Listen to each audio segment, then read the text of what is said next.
Hi, this is Dan and Lexi from Dan Schultz Outdoors, reminding you, keep the adventures alive.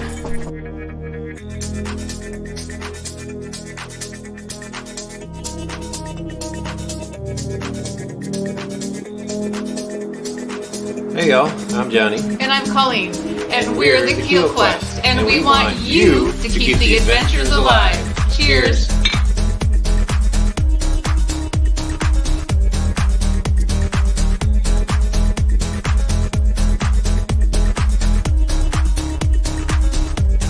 Hey, this is Darren from Ride Paddle Repeat, encouraging you to keep the adventures alive.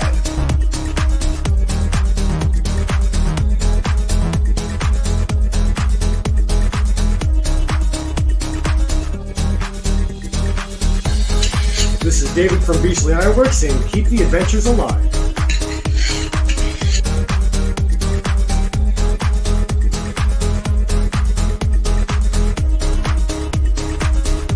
Hey, Kevin with an A here. Keep the adventure alive.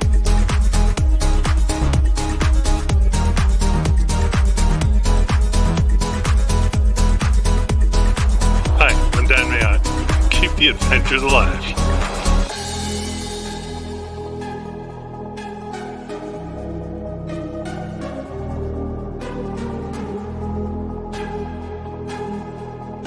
Hi, I'm Kevin Cowan, the Happy Camper.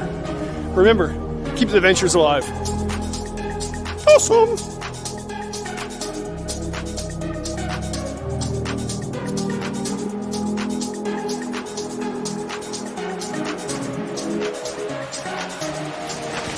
Woo, buddy! Shug here! Keep the adventures alive. I am.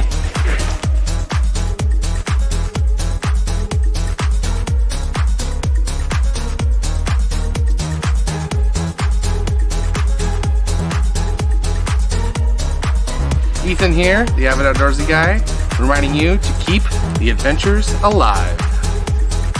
We're John and Aaron. Keep the adventures alive.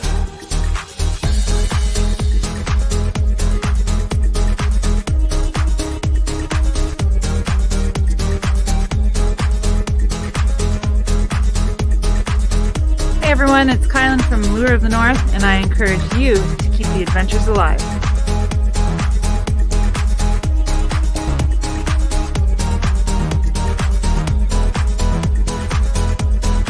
This is Sky North telling you, keep the adventures alive. And now on with the show.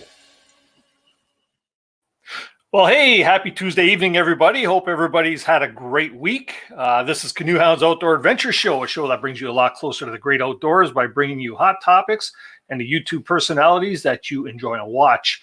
We're live here every Tuesday evening at 7 p.m., so hopefully you can join us. And especially if you're new to the live stream or you're watching after the fact, because we are on live every week, feel free to join us at any time. We'd love to have you sitting in the chat over there. My name is Dennis, also known as CANOEHOUND. I probably already said that, but that's okay. Sometimes I'm losing my mind, but that's okay as well. Let's see here. To all our returning viewers, welcome back. And anyone who's watching for the first time to the show, thank you for joining us tonight. If you're new to the show, please consider subscribing if you enjoy content like this. If you're an outdoors person, you love to enjoy the outdoors, or if you love getting out there into the outdoors, please do subscribe or leave us at least a thumbs up if you're enjoying the show tonight. It means an awful lot to the channel and helps us get noticed there within the YouTube ranks. Just like to start with a bit of news and updates there while the chat over there continues to fill up with fellow adventurers. Last week's show, we had Jason Irwin on from the YouTube channel Tumble Home, and it was a great show. Jason is quite the artistic fellow when it comes to shooting video. Very good editing skills. Is a great storyteller with his narration and stuff like that. And all in all, the show was very enlightening. And a lot of people had actually sent me feedback on the show saying that they really appreciated having him on because they enjoy his work. So if you happen to miss the show, it is available for replay at any time. If you go back and check out our playlist there for CANOEHOUND'S Outdoor Adventure Show Season 2. It was last week's episode. Feel free to watch it anytime, and any past episodes beyond that, even if you're just trying to get caught up. Just a congratulations to last week's swag winner, who was John and Sherry Hutchison. They won a Canoe Hound Adventures prize pack and some goodies from Algonquin Outfitters and a baseball cap courtesy of Brian J., who is a regular in the chat over there. I'm not sure if you're in there tonight, Brian, but if you are, thanks very much. We give them the choice of a couple of different T-shirts or a baseball cap, and they actually chose the baseball cap. So that is actually in the mail out to you now. Just wanted to send out a huge shout out and thank you to all of our channel members for your ongoing support. Just want to welcome a couple new channel members, which would be Woods Walker 711, Jeremy Walla, Paula Bildson, and Vicky Beams. Thanks very much for joining the ranks of Canoe Hound's Outdoor Adventure Show and becoming a Canoe Hound adventurer. Perks have already started. We got our new channel perk decals, or channel member decals, are now ready to go, and they go great on things like water bottles and lunch pails, or granny's forehead or anything like that. Any hard smooth surface, you can put them on. They're machine washable in the dishwasher, so that's all cool too. So any of our current channel members, if I have your address, I've already sent the stickers out to you. You should get them within the next couple of days.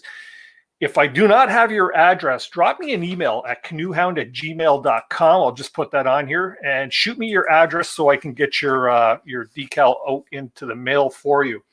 I want to make sure you all get all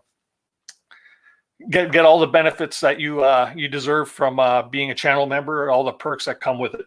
Let's see here. If anybody out there wants to become a channel member, all you need to do is click that link down below over here that says join, and you'll get all the details on there. It's a great way to support the channel, helps offset a bit of the cost that's incurred with the channel, streaming software, swag giveaways, mailing things.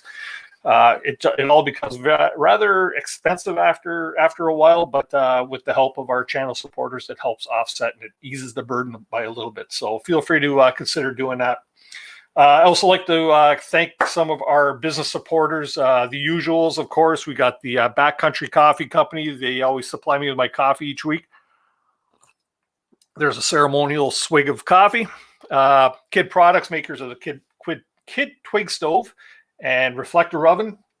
Got Great Signs and Graphics, Short Hills Beard Company, and Algonquin Outfitters. So I don't want to leave anybody out.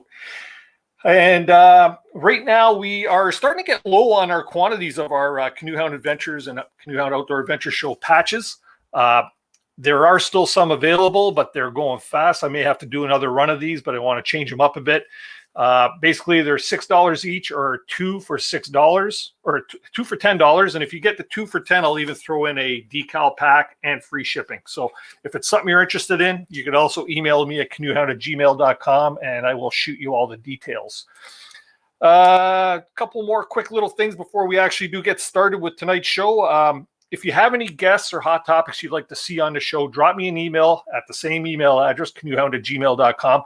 Let me know what you'd like to see on the show. We've been getting a real lot of requests from a bunch of you, and I am making my notes and taking notes and dropping emails to different people out there to get different people on the show. I want to keep the variety coming to you, and we're working on a bunch of great shows for the near future. So please do keep those ideas coming in. It makes my job a lot easier. And as usual, tonight's show is very interactive, just like it always is. If you're new to the show, follow this part. Very interactive. Over there in that chat, that's your opportunity to ask any questions of the guests that we have on panel tonight. Just put the word question in capital letters before your question so I can actually see it. I'm a one-man show. Sometimes I don't always see the questions, and they can get by me. Forgive me if I don't ask your question. It's just that sometimes the chat gets going pretty quick and I have a difficult time keeping up with it while I'm conducting an interview. But you'll also have your chance after the 8 o'clock hour when we do our swag giveaway, which is worth probably like $200 tonight. So you want to make sure you pay attention to the show tonight. But after the 8 o'clock hour in our swag giveaway, we will be inviting some of you up on panel to actually ask questions of our guests. And that's a great opportunity to get your questions answered. So without further ado, let's get into tonight's show. This is a topic that I've been hoping to bring to you guys for a long time now, because it's something that's intrigued my interest. So much so that I will be involved with it this year a little bit, helping out because I believe they are looking for volunteers, but we'll get into that in a bit. Tonight's guest is the organizer of the 2021 Paddle in the Park contest and the operator of the website Portageur.ca. Please welcome to the show, Preston Ciere. Preston, how you doing tonight? Hi, how are you? Good. You got your entourage behind you. I do. Yes. They're, Introductions? yeah. So this is Nancy. A lot of people recognize Nancy, and this is her friend Tucker, who's hanging out with us this evening. Cool. And they look like they're being pretty chill tonight, So far, so good. You didn't catch him jumping off and me having to chase him down to put him back up on the couch, but yeah. So far, so good. I do have some stuff to bribe them with. Yeah. So, yeah. Okay. I was wondering why you disappeared off screen there for a second. Yeah. So, Preston, tell us a little bit about yourself, and then we'll get into the Paddle in the Park contest. Well, I don't know. I'm not as interested or as interesting as the Paddle in the Park contest, but yeah, I run a few outdoor advocacy initiatives. The main one is like a blog, a website that I run myself, where I do a bit of writing and a lot of photography, trying to get people out in the outdoors. That's where my partner Nancy comes in, where she comes out on a lot of adventures and poses for photos. She's a fantastic model, and yeah, we're trying to give information out there, or just like inspire people to get out into nature or spend a little bit more time out there and stuff like that, usually by canoe. But anyway, anyone spends time outdoors is a good time, right? Right. So, yeah. That's awesome. Now, you and Nancy were on the show last year. We did a show last season about dogs in the backcountry, which actually was a very good episode because that was fun. A lot from each other about the do's and don'ts, and trying to keep your dog comfortable and active out in the backcountry. And that was a good show. So for anybody that missed it, go back into season 1 and you could check that out. There's my shameless plug for last season, right? So well, that's good. Yeah, Kevin was on that show. We had a really good time. That was yeah. Actually, Kevin come up with a really good first aid kit for dogs that he had distributed through there. I guess he had a vet friend of his made up a nice list of things, and I've actually put together a small first aid kit for my dog just based on that list. I haven't fulfilled all the stuff because I have other stuff in my own, but anyways, that's regardless. Anyways, it's a really cool kit. So with that being said, you really like to try and get people into the outdoors. So hence this brainchild of coming up with Paddle in the Park contest. Tell me how this got started. Well, it got started. The original idea was an idea from Fiona, who is one half of Badger Paddles with her husband, Mike. She of very similar mindsets, wants to get people outdoors, and that was her big thing. So she came up with a lot of like posters and T-shirts about like getting out into nature, out there, as we say. And she came up with this really cool poster about the 8 rewards of no, I'm sorry, I'm getting it wrong. The 9 rewards of getting out into nature, and it's about like, you get out there and it's great for your mental health. It's great for your physical health. It's, great for your well-being. It's also great for the outdoors itself because it helps protect it. So she made this big long list, and she was kind of inspired at some point, thinking that like there used to be an old tradition of like at campgrounds or kids camps and stuff where they would hide a paddle somewhere, and whoever found it, they would get a little bit of a prize. So she thought, what if we could create like a new reward to just kind of like prompt people into going out into nature. They're great paddles. Badger paddles, like they're really great paddles. Good price, like they paddle well. Let's just say that. So we customize them. We put a little tag on there and we hide it out into the woods. And she said, what do you think we should do?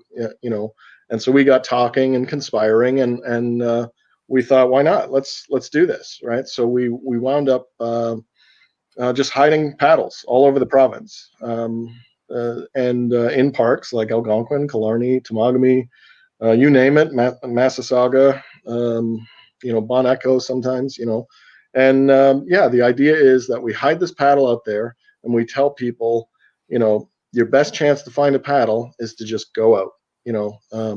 But we'll give you some clues as we go. They start out really vague, then they get a little bit more specific. But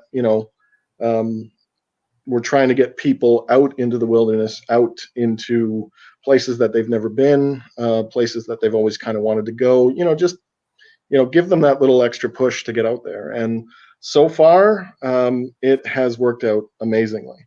The stories that we get back from people who go out there, don't find a paddle, they're sending us emails saying, oh, what a wonderful experience. This was great. We probably wouldn't have gone to this park had it not been for this, And that's, we talk about the 9+ rewards. So here's a tangible reward, this paddle that you could find, but there's actually a bit of an extra reward for us, because it is rewarding to know that these people are like getting out there and having a lot of fun, and getting the family out there, and to places that they probably wouldn't have. So you're saying the clues that you put, where would everybody find these clues? They're found on the website? Yeah, so your best bet is to follow us on Facebook and Twitter and Instagram.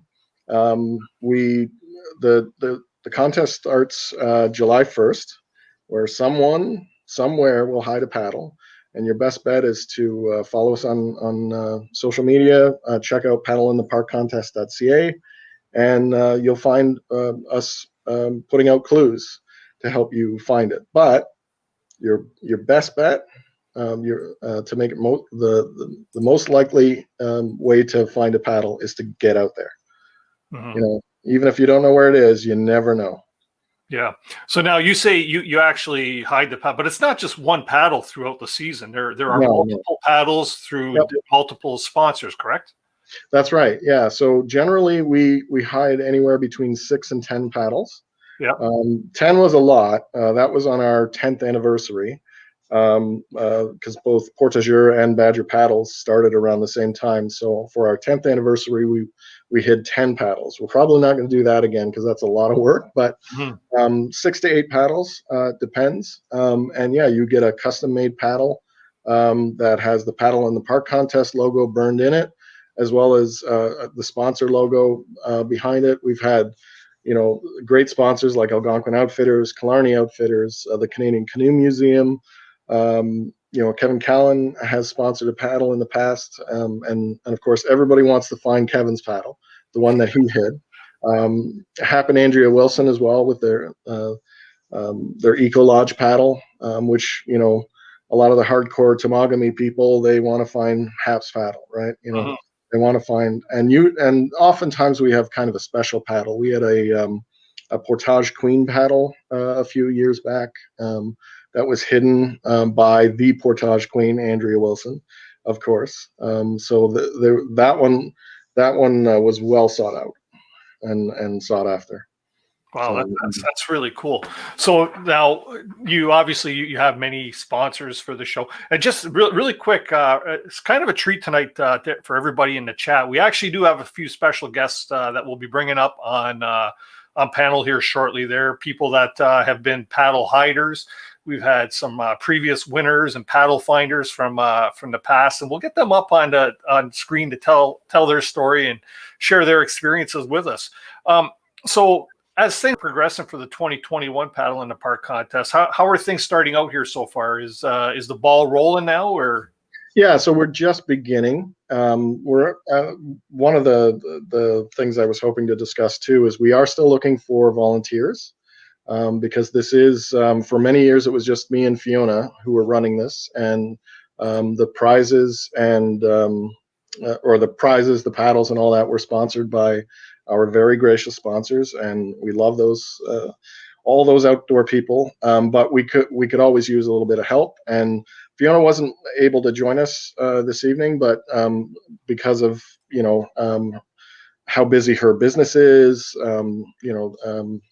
bringing up the family where they are located and stuff, she's kind of stepped away from working on the contest itself, but she's still with us in spirit. She's still contributing to the paddles themselves, as well as her great ideas and her positive thoughts and everything. So she's still involved, but not involved, right? So she told me this afternoon, actually, she's penning a little bit of a goodbye message for the website and all that, but she's still going to be around, but yeah, we are looking for volunteers. I know everybody wants to volunteer to hide a paddle, and I appreciate that. We kind of got that covered. We do have a few other tasks that we need help with, from talking to sponsors, driving prizes around, mailing stuff, work on the website. If you know anything about WordPress, I'd love to hear about it. Unfortunately, we can't really compensate you, other than like promoting you on the within the contest. So if that works out for you, we'd love to hear from you. Hence the term volunteers, right? Yes. Yeah. Sorry, am I freezing up on your end? No, just a slight pixelation, but as instructed, when I saw that your internet was going, I talked a lot longer. Keep talking. Sorry, man. I guess we're still in the weekly struggle here with our internet provider. So yeehaw, right? So that's all cool. Now let's talk about you're looking for volunteers. Yeah. At different capabilities. You're not looking for like a bunch of people going out hiding paddles, because you kind of have that one already done, but there's a bunch of different things. If somebody's interested in volunteering, how would they get a hold of you, Preston? You can message me on Facebook if you know me. Otherwise, info@paddleintheparkcontest.ca. Okay. So if one of my maybe channel moderators could put that into the chat there somehow. What was the email address again? info@paddleintheparkcontest.ca. Okay. Or you can even find it through their website, which is listed in the description down below the video here. So some of the prizes, now we're not talking, you're not just giving away a paddle. When a person finds a paddle, there's a bunch of different prizes that actually go along with this. What kind of things have you given away in the past? Yeah, so one of the things that, like, when we started this contest out, we didn't really know how it was going to turn out, like how long it would take for people to find out that we existed. So what we did was we came up with this idea. We were going to hide this paddle, and there's usually a little tag on it that tells you, like if you happened upon this, never heard of us, there's a tag that says, hey, you just want a paddle, send us info on who you are, maybe take a picture, and we've got more prizes for you. So the idea was that, like, so that someone wouldn't just pick up the paddle and say, oh, okay, and we'd never hear from them. We had these extra prizes on offer, and usually, like, they're pretty hefty prizes. And again, places like Algonquin Outfitters and Killarney Outfitters, they've been so generous with the stuff, and we like to work with sponsors that are outdoorsy, and so the stuff that they offer up is pretty amazing, from tents to tarps to rain jackets, obviously, like little things like Nalgene bottles. We've had keychains and fun things like that, and of course the big prizes. A couple of years we've given away a Novacraft canoe, which was pretty amazing, and very, very generous of Novacraft to do that for us. We were shocked when we first did that. And since then, last year, or the last time we did this in 2019, Swift came on board, Swift Canoes, and gave away a fantastic canoe as well, as this big prize. But of course, everybody wants the paddles. These are fantastic high-end paddles, Yeah. So it's quite the souvenir too, right? Like who wouldn't want a Hap Wilson or a Kevin Callan paddle, or heck, who knows? Maybe this year even a CanoeHound Adventures paddle might be. Oh yeah, that that logo would look really cool on the front end of a Badger paddle blade. There we go. Well, we're working on that, people. We're working on that. So, so now we do have some people sitting in the basement here that have been past paddle hiders, including a couple of young ladies who were actually winners and then started volunteering with the program. So what do you say we call them up and we can get a bit of their story and find out a bit more? But really quick, how much does it cost for people to get involved with this? Zero. Beauty. Zero. Absolutely zero. Like, you just have to get outside. Yeah. Go to a park. And that's the best part, eh? It's not going to cost you nothing. If you find something there, it's a really sweet bonus. And it doesn't cost you anything to go out there and enjoy the backcountry. Yeah, oh, absolutely. Cool. Very cool. Well, I'm going to pull somebody up now, and this is a face that's going to be very familiar to many people. And he was on a show a couple weeks ago, and he's joined by his lovely bride, Hap and Andrea Wilson. How you doing, guys? Hi. Great. Thanks. Great. Good to have you guys on once again. Thanks for the invite, Preston. Yeah, Preston. Well, him and I talked back and forth, and I tried to help him. I let him take the bull by the horns on that one. And then we also have two others here I'd like to pull up. We got Marion and Haley Sontag. How you doing? Hey. Great. Yeah. So let's start with Marion and Haley, because you have an interesting story. You guys or you ladies have actually found paddles. Yeah, so we discovered the contest at the tail end of the very first year, and a lot of those clues stumped us. I had all kinds of ideas of where things were hidden, and none of them ever panned out. So I looked forward to the contest the second year around. And we, a lot of our family adventures were in the same places where the paddles were hidden. And we did try. A lot of the time it turned out where, a clue would come out for Algonquin, but we were in Killarney. And I knew where it was and couldn't get to it, or vice versa.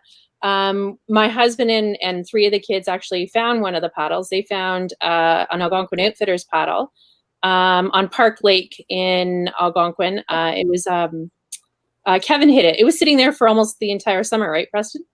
Yeah, that was an example of a pretty easy paddle to find too. Yeah. That was a really good one. And then a couple of years later, I think it was a year or two or so after that, I won one of the Novacraft canoes. And then after that, we've kind of just progressed, and Haley here has been helping Preston out with the contest. And yeah, it was a really big part of our family activities when we were canoeing, taking the pictures for the paddle points. We looked for a lot of the paddles and missed them because Chris found them before us. We would get back from a trip and find out he'd found it like the day before we went looking, or there's a couple of examples on that. The Great Mountain one, we were there the day after he found it on that one.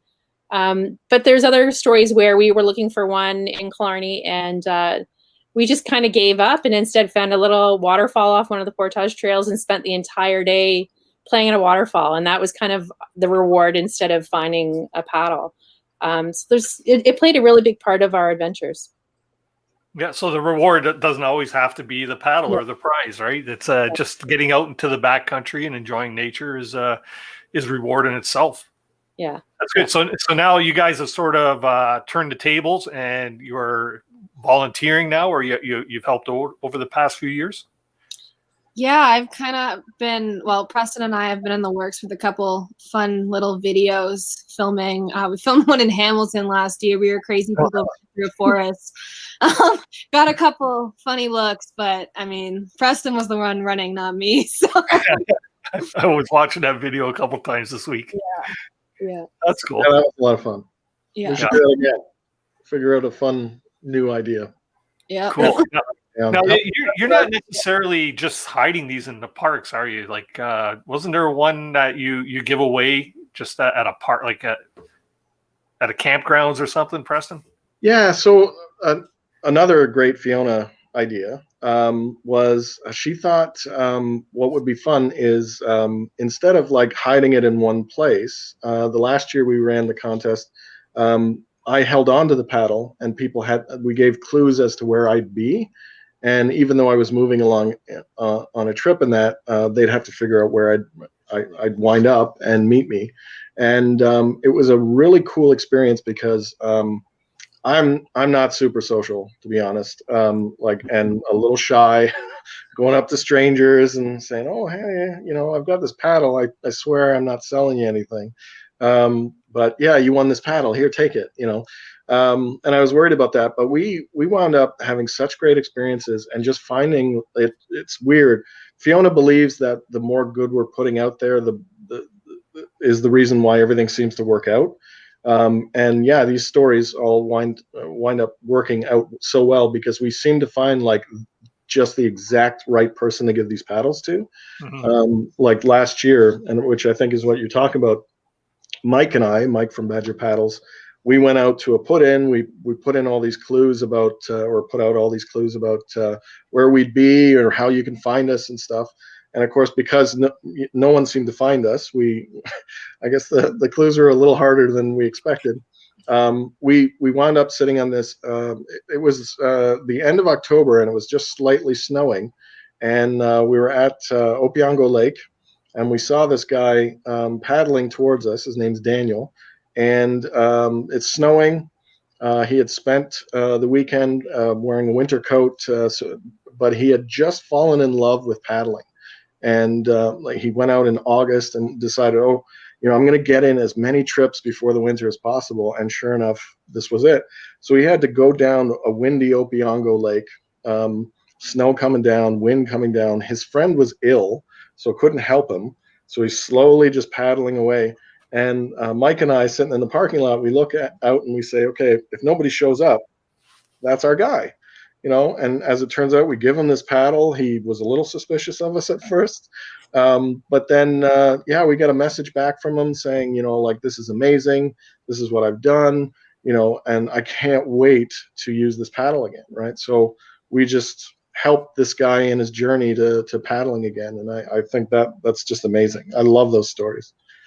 Makes you wonder how many people actually walk by the paddle and they see the paddle, but they don't go to investigate it, just looking at it saying, what the heck's this? Actually, that's my favorite stories, is when that's the little evil in me, I guess, is the knowing that you found that you've hidden one of these things in plain sight and people are just walking by them, but someone finds it. Yeah. You think the fact that it was a nice looking brand new paddle. Is it actually just a paddle hanging on the tree, or is it in the sock too? Yeah, it's in the sock. So Badger Paddles, I should mention that too. Badger Paddles always sells a protective sock.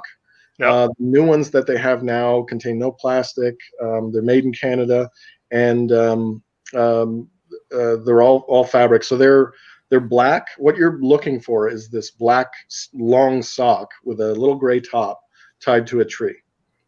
And over the last few years, I started using those bungee bobs. If you've ever seen those things, with little bungee cords, and so I tie them to the tree. Yeah, so a little bonus for you, But that's what you're looking for. Win.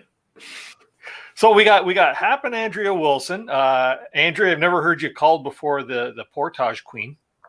But, so what's your involvement? I know you guys do a lot of paddle hiding. Tell us about your experiences. Well, I think one of the first times I hid the paddle, Fiona, who's a good friend of mine, called me up. She and I started working together when we were quite young. I think we were maybe 20. And that's how I got my name, the Portage Queen, because we were both working for Swift Canoe and Kayak, and we had all these canoes to move, and I'd had some experience paddling and portaging canoes. So I just went over to the ABS canoes, these 80, 85-pound canoes, and just started flipping them up and carrying them to wherever they wherever they needed to be. And Fiona stood there with her jaw open, and she's like, how do you do that? She's like, you're a portage queen. So anyway, that's sort of how the name came about. It's more finesse than anything. And, it's not a lot of talent. It's just practice. But so I hid one of my first paddles with Fiona, and we went out to, I think it was Rock Lake Portage, and that was the Portage Queen paddle. And then and since then, Hap and I have been hiding them in and around Temagami, typically closer to the Eco Lodge. Finding sort of interesting spots on some of the routes that maybe people don't normally take, just so they get outside their sort of comfort zone and they get to see areas of the park that they haven't explored before. Right. Very cool. I was going to ask, how do you actually determine where you want to put your paddle? Are you putting them in quite far where people actually have to do a long trip, or is it something where people can do it in a day's paddle type of deal? No, they're always fairly close to a main route, main canoe route, but off the trail. The one year we picked, I would say,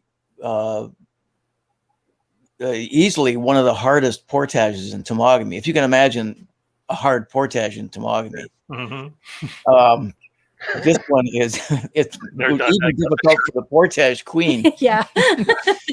It's a nasty portage, and it was I guess we can disclose the locations now on the show. Well, it was a dry lake. It was dry lake portage.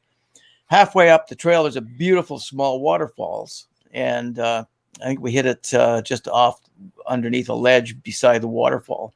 Not many people go up the trail. There's no real reason to go off there except to climb Dry Lake Ridge, and so it wasn't that long. So there was an adventurous fellow. I think he's found the paddle twice in a row. I think it was. I can't remember his name though. Yeah. Tyler or something. Yeah, and so that was one location. Another location is maybe 50 meters off the portage across from the Eco Lodge, and it was in a kettle depression, a huge kettle depression, the size of a large room. And I mean, you have to know the trail and the offshoot. It's not an easy, an easy spot on the side of the trail to get to, unless you've been back there maybe to take a leak or something and accidentally find it, because they're quite well hidden, these potholes or kettle depressions. So we hid one in there. But the neat thing is, with these kettle depressions, most people would just portage by and not even know they were there. So by dropping these clues, people do get to experience these little treasured places that hardly anyone sees. Yeah. So when you're hiding these, like what's a typical time period that people are taking to find? Are they finding these like within a day or two, or like I mentioned? No. It took like almost all summer for the Algonquin, right, Marion? Yeah, that one was there for a while. It depends on how many clues come out.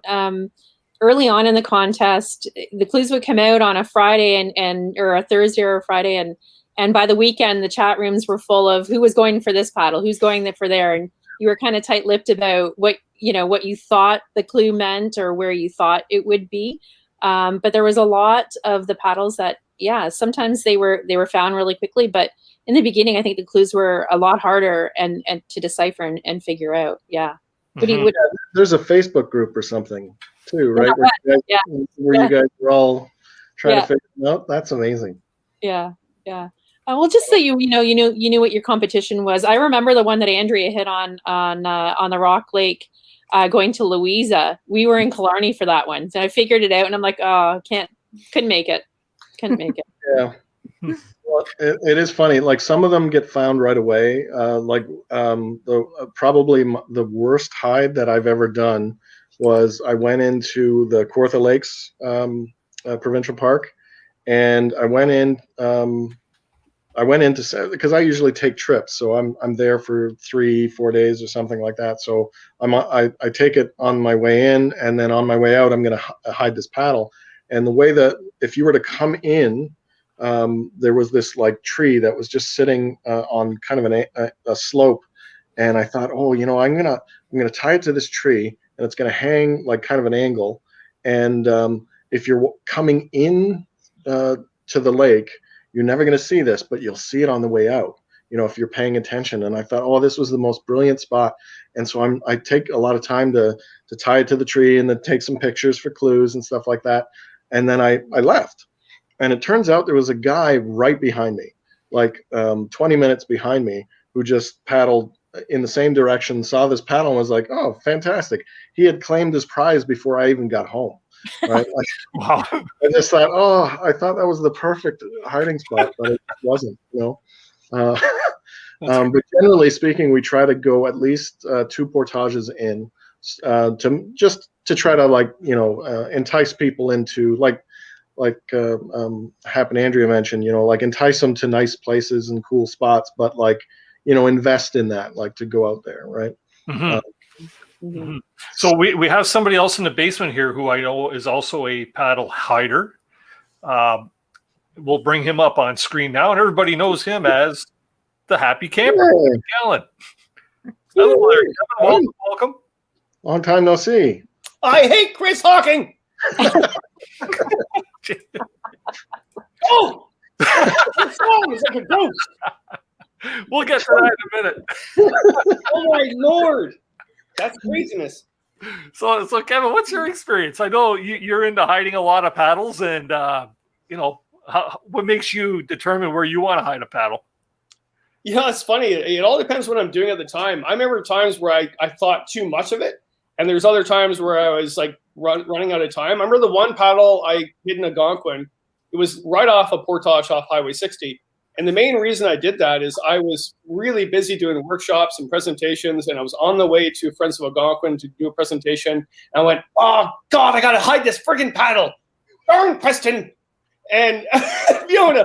So I went to the one Portage that's just off near the Oxtongue, and there was a guy there, and I went, oh, my God. So I literally put the paddle down my pants so he wouldn't see me going in the woods with it. Like, have you ever walked on a Portage with a paddle down your pants? Pat, have you ever done that? Many times, Kevin. This is your first time? It's very exciting. What a neophyte. It was very exciting. So I hit the paddle, and that was the one that took forever for someone to find. I'm thinking, that was that. That one. Yep. Yeah. It's great. And there was the one that I mean, the whole Chris story, I'll do it really quick because I've said it way too many times. And he's a great guy. I'm just the Irish in me. I'm just like, the bugger. So basically what happened was he found the first paddle that I hid. And imagine this, I was doing the meanest link, and Preston and Fiona goes, hey, great idea. Can you hide some paddles along your trip? So I don't know if you've done the meanest link, but weight is an issue on portages. So I took 2 paddles with me to hide. And Andy, my buddy, is like, why are we even doing this trip? And why do you have these extra paddles? Well, I have to hide them because Preston and Fiona told me to do this. And so I think it was Rain Lake. I said, I'm getting rid of one of them. Like, I don't care where it goes. And I put it on the one portage on a blog. And I think someone found that in a day. And then I finally hit another one along around Obiango. And that's one Chris found. And that man, for him to find it, he was living up north at the time, near Sudbury somewhere. He drove down to Obiango, paddled across Obiango, went across the Dixon Bonfield Portage, 5-kilometer portage, found the paddle, came back and went home for supper. Yeah. Right? So when I found that out, I'm thinking, that's just wrong. He didn't even sleep in the woods. Like, he's the devil. He's Lucifer himself. So I go, next year I'm going to make sure it's really a lot harder. So I was doing a paddle around Killarney, and I took a paddle. Thanks a lot, Preston and Fiona, for making me do that as well. And so I get to, what's the lake? Oh, crap. Great Mountain? Great Mountain Lake, yeah. And I hit it there, and I said, there's no way this guy, Chris. And it became Chris. I didn't care anything else except Chris at that point. I go, Chris is not going to find it unless he sleeps in the woods. That's all I want. Yeah. I want this whole philosophy of finding a paddle to get people in the wilderness so they can at least sleep in the woods, right? So he actually found that paddle in one day. He went up to Grey Mountain and did that portage, came back and had supper that night. I went, son of a, are you kidding me? And then the next year, I just gave up and said, whatever. And I hit it in a local lake just north of me, 20 minutes north of where I live on the Kawartha Highlands. And he came down to visit his family, and he found the freaking paddle. Wow. This is all the same guy? Yes. The devil himself. The devil himself. What's his name? Chris Hawking, is it? Hawking, yeah. And he found 3 paddles of yours. Yeah, he almost found the 4th one, but I tell you, that was a really good story. Tim Foley and I were doing a trip up to Island Lake in Naganosh, and I hit a paddle there, and he tried to find it, and he passed it. And the people behind him, young couple, I think the woman was pregnant at the time, they found the paddle after he had passed it, and went, yes! I even had him on media, and I gave him a whole bunch of free camp gear. During whiskey chat, and I said, here you go, Chris. And he goes, what's this for? I went, this is so you actually sleep in the woods. Do you understand? Wow. Yeah. That's kind of crazy. Well, you know what? I think it's unfair that you're telling your side of the story and you're not getting Chris's side of the story. So, Chris Hawking, how you doing tonight? You can see the horns right there. So, everybody, this is Kevin Callan's nemesis, Chris Hawking. And Chris has found 3 of Kevin Callan's paddles that have been hidden in this contest. So what's your magic touch, man? I don't know. I guess he just makes it too easy. Oh. I seen a video where you actually stole running down his driveway. Yeah. That's about as easy as it gets. Yeah. That was a fun day. My neighbors still talk. They were like, "What was that all about? What's?" Oh yeah, that was fun. Yeah, that was a good day. One correction though, on the first paddle, I didn't actually have to do the big long portage. It was between Wright and Bonfield. Oh, that's right. So it wasn't quite as bad as you make it sound. Crap. They caught me exaggerating my truth again. I must be right. Oh. Preston, who makes up the clues? Oh, that's normally Fiona. Fiona? What kind of clues are typically given? Like sort of off the top of your head, what kind of a clue? Yeah. Well, she makes up the rhymes. So, we're going to kind of miss that. But generally, like the first clues are like, it's going to be in this park or in this general area. And she comes up with some pretty amazing, ways to rhyme and introduce the parks themselves. Like she won't say Algonquin. She'll say like, near the 60 or something along those lines, right? In a nice little poetic kind of thing. Later on, we'll talk about like distinctive features of a lake, maybe make a play, like a little pun on a lake without saying exactly, very confusing. If it's like Crow Lake, then we'll talk about the birds and how you need to find the Lake of the Birds, those types of things, right? It's a lot of fun. She's made some graphics in the past that are maps that no one really notices that they're maps because she's like turned them into like watercolors and stuff like that.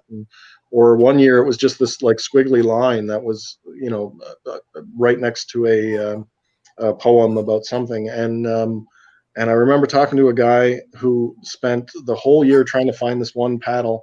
And then when he found out it was there, he was so upset because he's like looking at the map and there's the line there. That's the portage, right? Like there's the lake. And, it's like, she has a lot of fun with those. And we're hoping to do that more. And of course, like realistically, if we ever get to a point where, it's October and no one's found them, we're going to like just shoot out GPS coordinates or something, right? But we've never gotten to that state. Someone finds the paddle. Have you ever had any that have been found and not been you haven't been notified about it? Very close. The one Kevin and I hid. Yes, that's a good story, Preston. Yeah. We found the story of the paddle or the story of us hiding it. I sent Dennis? I sent you a clip. That's unlisted on my YouTube. It will show it. Is it on Facebook? Yeah, I sent it through Messenger. Okay, you guys talk, and I'll see if I can pull it up here. Okay. So on that particular occasion, we did have to go back because someone had found it and didn't really get in touch with us. But they were the reason why they hadn't was because they were on vacation and just didn't get around. They didn't have the internet or anything like that. So they got back to us mid-September when they got home. But that was one of the fun trips that we took. Because we found this little, what was it, like a little log that was like a stump. Somebody had cut a tree, and it was your daughter who, like, it was very woman shapely, and with moss on the ground, so it looked like a hula girl. And as soon as she pointed that out, we were like, really? So she takes these, and quite artistically, she takes these two leaves and creates a little bikini around the chest area. And we're like, oh yeah, okay. So we had a lot of fun. We called her Kate Moss, and of course, and Kevin started bugging me that this was my girlfriend, and so we took some pictures and all that kind of stuff. But as it turns out, somebody like looking for this paddle, like we of course hid the paddle right there, and used that as a kind of a hint in that. But someone must have tromped around there and knocked this stump down, like completely broke it. It was like this horrific scene. So we go back and we kind of ham it up like I'm going back to see my girlfriend, and I bring some flowers and I take some pictures of it to find, to my horror, someone had taken my girlfriend out and gave her a burial at sea and the whole business. a funeral pyre. It was ridiculous. It was probably one of those times where I didn't have enough to do that summer. And then so we put up a plaque, which I heard from someone last year. They checked up on it and it's still there. Yeah, I saw it. It's still there. I took a picture of it, and I really think that the person that knocked the hula hula booby girl over really was a local person that hated what we're doing. I was talking to someone on the Portage, some local guy, and he was saying it was it was a hate crime. Oh. Really quick, Kevin, I tried to get the video. It says it's listed as private, so I can't open it. So you'd have to publish it as unlisted. And then I should be able to grab it. And then resend me the link. No, this isn't the one I was looking for. Sorry. Hey, Camper69, how you doing, Gary? Smoking Our Barbecue is asking, is this basically only for Canadian people, or can Americans get involved in finding these paddles? Sure. But you got to come to Canada. Yeah, once the borders open back up for us, right? Yeah, well, yeah, that's unfortunate. But I mean, we would love for this contest to become so popular that we can, like, we've had people ask us to hide them in Quebec and out west and all that kind of stuff, and we'd love to get that big, but we don't have the resources for that right now. So maybe in the future we'll hide some paddles somewhere else. But if you want to find one, come to Ontario. All right. I've got two people in the basement. Chris, we're going to get back to a bit more of your story there too, about how the heck you managed to find 3 of Kevin's paddles, which is a pretty amazing feat. But we have 2 people in the basement who are actually past winners. I'm going to bring them up on screen. Sorry to keep you guys waiting so long. We have Emily Morgan. How you doing, Emily? And you're on mute, hon. Yeah, I'm doing good. Thank you. Good stuff. And we have Jeff Bardell as well. How you doing, Jeff? Hey, good. Yourself? Good. So sorry to have you in the basement waiting for so long, but here we are. I want to hear your stories because I believe, Emily, you were the winner not last season because the Paddle in the Park contest did not go last year because of COVID, right? Mm. But the year before, you won what? So I was the grand winner of the picture part of the contest. So of submitting photos off of the list. And I won the Wilderness Guide, which was a brand new Swift canoe, Badger custom paddle with anything I wanted engraved on it. So I engraved my name, $300 to Algonquin Outfitters, a poster, a shirt, and some canoe museum passes. Wow. That's some pretty impressive swag for a free contest. You know what I mean? Yeah, that was probably the highlight. I was not expecting. That was my 3rd year of entering photos in as I was going on trip. Just kind of doing it as a fun thing to do with my clients that I take out on trip. I was like, hey, let's be a part of this contest. Let's have this logo with us and take some pictures as we go and make some good memories. And then I would enter them, and then magically my name got picked. So we didn't really touch on that. This is another facet of the contest as well. For those that don't find a paddle, you have an opportunity to win, sort of like a backdoor way of winning. Yeah. So we call it the paddle points, and it's kind of like a scavenger hunt in the sense that we'll publish on the website a list of challenges, pictures to take. So some of them are pretty easy, like take a picture in front of your favorite outfitter, or take a picture of you doing some yoga, take a picture by a waterfall, or something you're trying to do before canoe season starts, those types of things. And as long as you've got like a Paddle in the Park contest decal, or a facsimile that you could print off from the website, you don't have to buy anything. Or even just the words rewards are out there. We have you tabulate points, and the more points you get, we put you into different little categories, and from there we have prize packages. So, and we usually name them like Wilderness Guide or Pathfinder and that kind of thing, depending on how many points you acquire and stuff like that. So Emily won the grand prize of, so she took all the pictures with the flag, and yeah, her name was drawn from, I think, like 5 or 6 other people, and yeah, she gets a brand new Swift canoe and all that other stuff. Wow. So yeah. Which Swift canoe did you get?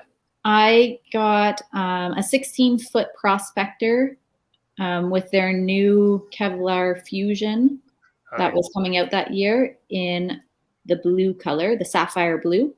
That's cool. Yeah. Yeah. Yeah. I've got the 14-foot solo pack in the sapphire blue, and there it's a sweet boat. Yeah, it's a very nice color. I was very happy with that one. Wow. Congratulations. That's awesome. So how many pictures did you actually submit to the contest?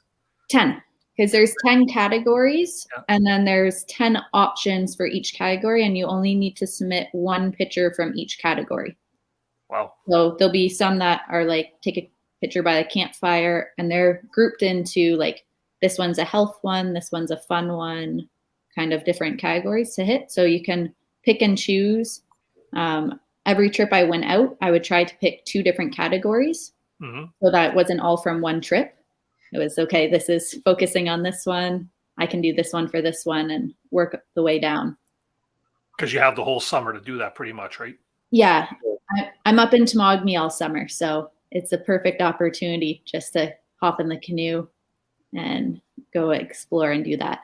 Lucky girl. Lucky girl. And so, Preston, when does this whole contest start? When's the kickoff date? Usually it's July 1st. Yeah.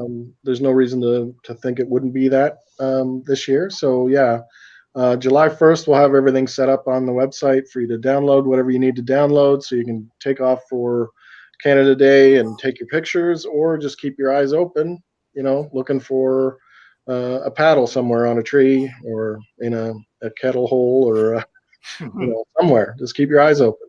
Yeah, cool. And Hap, do you already have an idea of where you might hide your paddle this year if it's a go? Well, it is a go, right? It is officially a go. Yeah, I think we're frozen on our screen here. Oh, are you? We're. Uh-oh.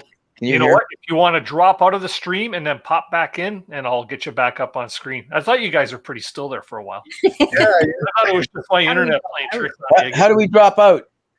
Just leave the stream. So if you leave studio, yeah, and then just use the same link and come back in again. There we go. So while we're waiting for Hap and Andrea to come back, so Jeff, what paddle did you find?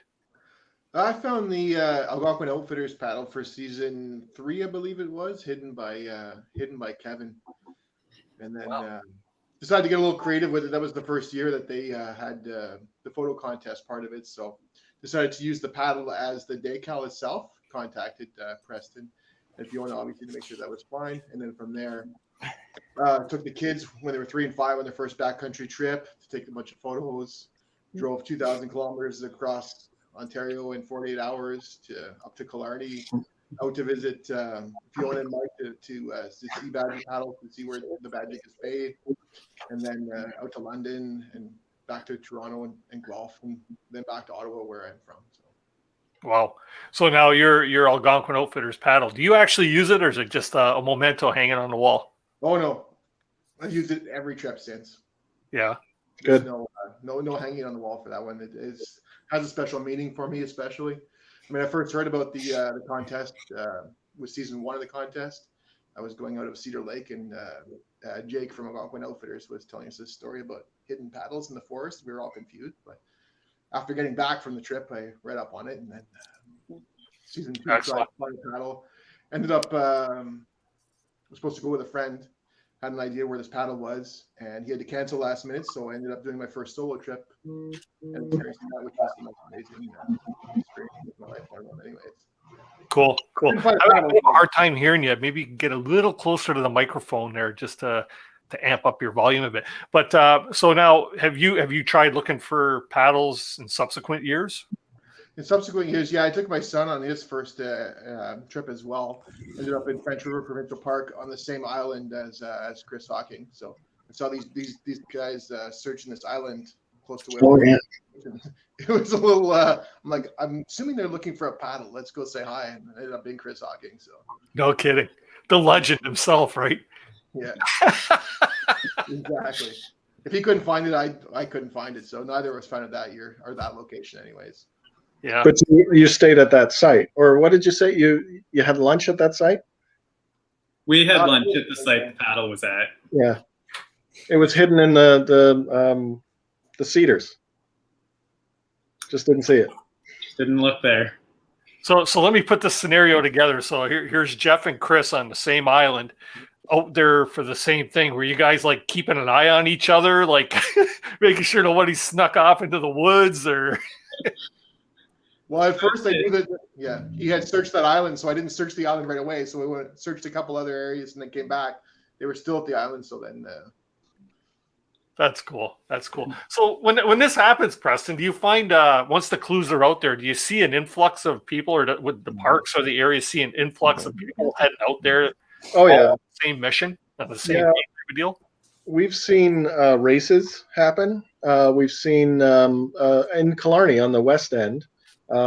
We hid a paddle right in between Grace and Nellie, and we published a clue that like people saw and was like, oh, I know that one, and I can't remember what the clue was, but some people were like because everyone has like a favorite lake and a favorite area, so a clue might seem like obscure and weird and like, you know, you don't know what that is, but for someone who's been in that area, it's like, oh no, I know exactly what that is, you know. So what wound up happening is like, I think it was a total of like 6 groups, and they like to message us, which is kind of fun. We like that. But they're never getting any extra clues from us. So we're pretty good about that. But they message us. We know where it is. We're gonna contact you once we get back. And there must have been like 6 couples that were racing up there. 2 of them were in the wrong park. But the other ones, they paddled out there. They ran along the portage. They paddled again, and they just kept going down this portage, and I can't remember exactly the details of the story, but the one couple had found it already, and they were going out, and they had seen, oh no, I'm getting this wrong already. They knew where it was, and they were on their way there, and they met this other couple that were out there, and they made nice and polite, and you know, oh, are you looking for a paddle? Oh yeah, well, we think we know where it is. Oh yeah, so do we. All right, well, you know, thank you, bye. And they let them go, and then they ran to the spot where they thought it was, and they wound up getting the paddle, whereas the other people were up another portage down to Helen Lake there, and so they all ran out there, and they all sent us emails after the fact, and they all like got together and started talking about it and just had a great time. And what's amazing is they went to all that trouble, and they're still coming back going, oh man, that was such a great experience. Like that was so fun. I was this close, you know, that kind of thing. So it was a lot. Yeah. But I should mention too, we are kind of discouraging people from finding multiple paddles now, because we do want, like, the whole idea is that we're trying to get, like, you know, more people out into the woods. So what we've done in the last few years is we've encouraged people who have found paddles to go ahead and go find them, like have fun with them, but like just leave them there for somebody else to enjoy. Take a selfie, let us know about it. We've got prizes for you. Well, that's a great way to do it. It's more like share the wealth, right? Yeah, exactly. And it's amazing too. Like Jeff and Chris have both been super about that kind of thing too, because you know they've come to us saying, like, you know, this is really cool. Like, we want to do it. You know, it's not, at this point, it's not even about the paddle. Like, we want to go, you know, find the clues and say we found it, you know. So we got a bit of a Hall of Fame going on the website. We should have that complete this year. And we'll have some badges and prizes, and we'll send some stuff out there. But the idea is that we're trying to share the outdoors with everybody. So, like, let's give that experience to people who haven't had it yet. So, very cool.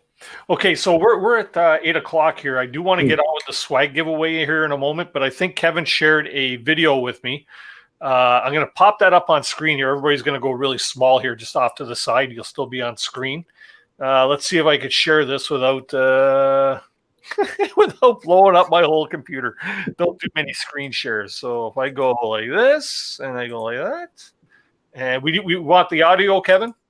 Yeah. Okay. Yes, we do. Okay. And share. Alrighty. Play. Have I seen this? Oh, so turn the volume up on this. No, we can't see it. Oh, sorry. Let me. There we go. The Novacraft paddle that we had to find this first. Took us a while. I think I found it. No, I found it. A little before Kevin. No, I found it. And then we decided to tie, which is not true because I found it. He's using Billy Job Billy. What is he called? Funky Billy Bobs. I know the guy. I just can never pronounce what they're called. That's a bonus for you if you find it. It is a real bonus. I actually didn't want him to leave it. Those are really good. So, Preston, this is our secret spot. We've been looking all summer, right? Yeah. Oh, yeah. I think this is like our fourth attempt. I thought it was a third. Third attempt. I've been in the woods that much with you? Yeah, probably. Oh, yeah. And, we finally found the perfect spot. I think Kyla found it. Yeah, Kyla's been helping us actually. This is I think if this is the fourth trip together, this is probably the second with her. And we found this spot in the deep dark woods. We don't think anybody's going to find it. You'll need a clue for that. Yeah. And we figure a fun clue is that lady carving right there. Don't show it. There is a lady carving near it, wearing a dress. Lady carving, but no top. It's nude on the top with a dress on the bottom. Preston noticed it right away. Oh, of course. This is the best date I've had in a while. As a team, we found a location and decided to hide this thing. Sorry, Kyle just put leaves on the carving boobies. Look at that. That's hilarious. Okay, watch this. No. Chicka chicka wow wow, chicka chicka wow wow, woo baby! Here, put those protectors back on. So weird. Do you know you're wearing the same shirt you wore on the other trip? What? That's the same shirt you've been wearing on all the trips. Does it smell? Oh, very much, yeah. All right. There. No! Woo-hoo-hoo! You know the good thing about it is we finally found a spot to hide this throughout the summer, and now I don't have to trip with you again. In all honesty, it's been a good summer traveling with Preston. Kyla's joined us, and she's wearing that shirt quite a bit. She's starting to stink. Just like a true camper. Oh, and by the way, Nancy's continued to roll in poo. My dog ate some poo the other day. It was quite gross, and I got quite upset with the dog. And I think it was Kyla or Preston who said, "Oh, just live a little and eat some poo, will you?" They'll have a hard time finding this because not many people go here. No, we haven't seen. Well, unfortunately, there was a couple of guys who we just passed. We chatted up, and hopefully they're not paddle hiders because they just missed out. Well, Kyla put the plaque up her shirt, and I put the paddle down my pants, so they couldn't see it. So we're good. Oh, she made a little bra for it. That's so artistic. Look at that.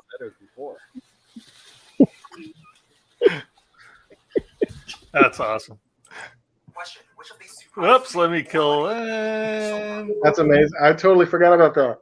Yeah. That's cool. So that was the two of you out there sharing an experience, all the three of you actually sharing an experience and hiding a paddle. Where was that one hidden?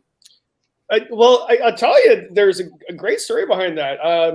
I was busy doing a bunch of things throughout the summer, and then Kyla and I were doing a father and daughter trip, and then Preston said, "Hey, can I join you and we'll hide the paddle somewhere?" I went, "Great!" And days and days. Like, how long were you with me? I thought you were just paddling with me for the day, and you never left.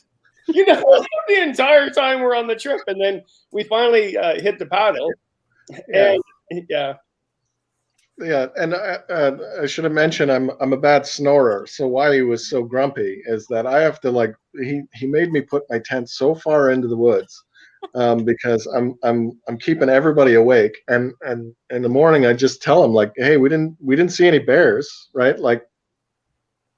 Yeah, it serves the purpose. but you brought that weird share. Remember that share you blew up? It was taking like 3 hours to blow up. It looked like banana. Yeah, a banana, sure. Okay, we'll go with banana. So, Preston, have there been any winners from outside of Canada? Any U.S. residents? Yeah, there has. As a matter of fact, a couple of them. There's been some like draws that Americans have had. I'm trying to think of this woman's name, but she's a great participant. She really enjoys the contest, and I think she's from Ohio. And she comes up. What's that? Oh, Liz, right? Yeah, and she comes up to hang out in Algonquin, and there was a guy, I think the second year, who worked with kids. This is actually kind of a funny story too. I won't go into the long version, but basically he's tripping with these kids and everything, and they're going through Temagami, and it was towards the end of their trip, and he was getting a little like, okay guys, calm down, So we should all know what we're doing at this point. Let's get it together. Let's behave a little bit. And so he tells them, okay, you guys just, why don't you guys work on the tent? I'm going to go find some firewood. And so he goes out and he looks for firewood, and of course he finds his paddle. But yeah, he was from I think Minnesota or something, and just came up here to do the like outfitting trips and stuff. So yeah, Americans, they get them. For sure. Their fair share, huh? Good stuff. Yeah. Okay, so before we get too much farther on, I'd like to do the swag giveaway, and then we'll get on with actually inviting some friends up here on panel to ask a question or two.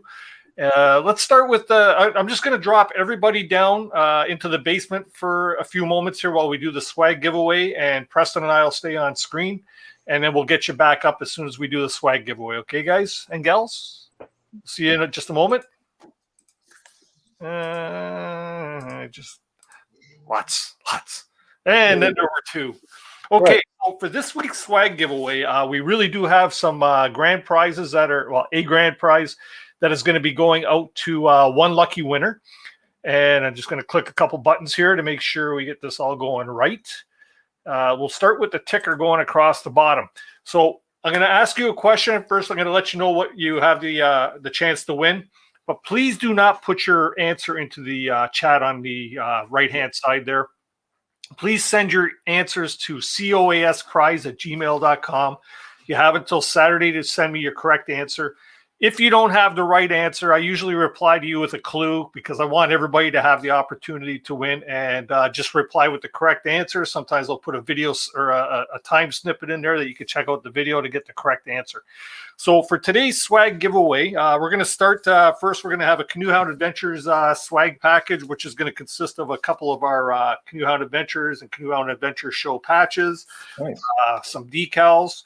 We've also got some swag from, or a few goodies from Algonquin Outfitters that we'll be throwing into the mix as well. And I believe Preston has something that is really, really, really going to sweeten the pot, and I'll let him tell you what that is. Yeah, so we've got some extra prizes from previous years. These have been donated by Killarney Outfitters, but got a nice Nalgene bottle with some decals in the bottom. I don't think you can see that. I've got what they call a Cables eyewear container to keep your glasses from falling off. These are really, really cool. And of course, a 2-liter Gravity Works complete kit. I've even stuffed a couple of Portageur decals in there. So yeah, it's a really good prize. I love these things. This is a prize package tonight worth probably like $200, maybe $200 plus. Even that Gravity water filter, I was looking that up today, and those things are retailing for like $120 online. So yeah, the good stuff. Yeah, this is a great prize. So the only way you're going to win is actually if you send us your answer to tonight's skill testing question, which is, and I've said this a couple times, how many times has Kevin Callan's arch nemesis, Chris Hawking, found the happy camper paddle? Okay. If you're not sure, go back into the episode a bit there or do a bit of a rewatch, and you will get the answer. But it's pretty amazing that he's actually found it this many times. So how many times has Kevin Callan's arch nemesis Chris Hawking found a happy camper paddle. So you can send that answer across, and one lucky winner will be drawn on Sunday morning. So you have until Saturday at 11 p.m. to get your answers into us. Can't win if you don't have a ticket, people. Yeah. So with that being said, let's thanks by the way for the great swag there. That's awesome. It's on Killarney Outfitters. There you go. Thank you, Killarney Outfitters. We'll have to drop them a message. And just so everybody knows, whoever the winner is, we will contact them by email. I'll send out my portion. Preston will send out the prizes that he has, because I'll share your address with him, and we'll get it all coordinated. So we'll pre-congratulate the winner now. Okay, so with that being said, I will leave the ticker going across the bottom so that you can get that email address, and we will bring everybody else back up onto screen now. We'll bring up Andrea, who's all by her lonesome right now. Hi, Andrea. Hello. We got Kevin, and we got Marion and Haley, and we got Chris, and we got Emily, and we have an empty seat for Jeff, and I'm sure he'll be back in a moment. Okay, so now that the swag giveaway is taken care of, Chris, how the heck did you manage to find 3 of Kevin Callan's paddles, and why Kevin Callan's paddles only? I guess the clues just kind of they came to me when I looked at lots of them. There's things popped out that were quite hidden in the clues. The first paddle definitely wasn't on purpose that I was going for Kevin's paddle. It was just the one that I figured out where it was, but it worked out. And then after that, it became a bit of a game and had to concentrate more on his paddles than anybody else's. Oh, wait a minute. Or was it you weren't such a man to go into Temagami where Hap hit his? Those ones were tougher. He hides them. Wait till next time. You're gonna make it even harder. Ironworks, thank you very much. Much appreciated for the super sticker. Thank you. Yeah, I don't know. I guess it became a bit of a challenge. It wasn't only Kevin's paddles that I went out for. I actually was out on at least, I'd say, 20 different trips looking for paddles throughout the time of the years. So there's lots of attempts on paddles hidden by most people, I guess. Do you have a job, Chris? The first year, no. Sure. Okay, really? Oh, that's good. Okay. I got to put these guys close, because they're arch nemesis should always be next to each other, right? Exactly. But I guess welcome back, Jeff. Going out for just one day and just not sleeping out was one of the things. Having a job and living so far away, just trying to get away from on the weekend. You only had 2 days, and it had to get down there and come back. So it was difficult to get out from work, get 4 or 5 hours down south, and then find the time to paddle. So it was easier to get down there, stay somewhere, and then just go for a quick day trip and then come back out after. Mm-hmm. Wow. So that's still pretty hardcore. Like you paddled Opiongo, like all the way up and all the way back, and not to mention you said like a 4-hour drive, right? Yeah, I did have a kayak that year, so it was a little easier with a kayak. Right. What? Oh, maybe, yeah. What? You use what you got. What? I didn't have a canoe yet. No. You went look for a canoe paddle in a kayak. Yep. You are the devil. Oh, no. Here we go. We're on a single blade, double blade. Oh, my Lord. But I went and got a canoe just because of that after. That's good. Yeah. The effect of the contest? See? Yeah. Yeah. This is exactly what we're talking about, right? Yeah. We changed your life, Chris. We changed your life. Yeah, and then the next year my sister and her husband got a canoe, and we all went out and they started finding your paddles too. Okay, so Chris, if you can find Hap's paddle this year in Temagami, I'll give you one of my own personal paddles. Are they used or new? Oh, they're used already. Are they used or new? They got blisters on them. I can take that challenge. Great challenge. I like that. Okay, Hap and Andrea. Can I take that challenge too if I'm up in Temagami? Why don't we extend it to everybody? Everybody on the call. You guys all I'm donating one of Kevin's paddles now, but yeah, let's figure this out. Okay. Sounds good. So whoever finds our paddle, Kevin gives them a paddle as well. Wait a minute. I'll show you a paddle I made today. Just so everybody knows in the chat, I just put the link up there. If, we'll take up to 5 people tonight in the chat to come on up and ask a question. That is the link. If you do pop in, please just shut down the volume on your YouTube stream and just go by the volume that is available on StreamYard. Very simple to set up, and we'll hope to see you on screen here. What is that, Kevin? I made my own double blade because everybody's talking about it. So, yeah, sorry, it's pandemic. It's getting to me. Aren't you worried about like cross contaminating the brands there? Like you got a square blade tied to a traditional blade. Yeah, but also I'm drinking more tea than whiskey now, so you know it's really a bad pandemic. Yeah, I feel that. I do. No, Chris, you're an amazing person. I think it's incredible that what you've done. You've got people out there, and you found the paddles. Good for you. And yeah, my whole character is if I tease you, that means I like it. But I got to say, it'd be hilarious for you to find Hap and Andrea's because man, that's some tough shit. I'll give you a clue for this year. You need climbing spurs or scuba equipment. Well, that'd be great. You're going to get really close to nature this year. Get right into nature. Yeah. Well, and I'll be impressed if you can do it in under 24 hours. Yeah. Wow. Preston Keelquest is asking, what does it take to become a sponsor? Just contact me. We'll work something out. Generally speaking, we're looking for prizes, outdoor related prizes, like things that, canoers, hikers, campers would like. And we've got different levels of sponsorship, like whatever you can contribute. It would be, I'm not going to say no to to help and all that, but yeah, just contact me. We'll work. We can talk about that. But yeah, like at our high-end sponsorship, what we do is we put your logo on a paddle, and we talk to you about where we're going to hide it. Generally, we'll do a couple of videos or any creative ways you want to help promote the contest with us. Or any value that you can you think we can offer to you as well as a sponsor. Yeah, let's chat. Mm-hmm. There you go. But like I say, most of the information can be found on the website, paddleinthepark.com. It's can be found in the link or in the description down below.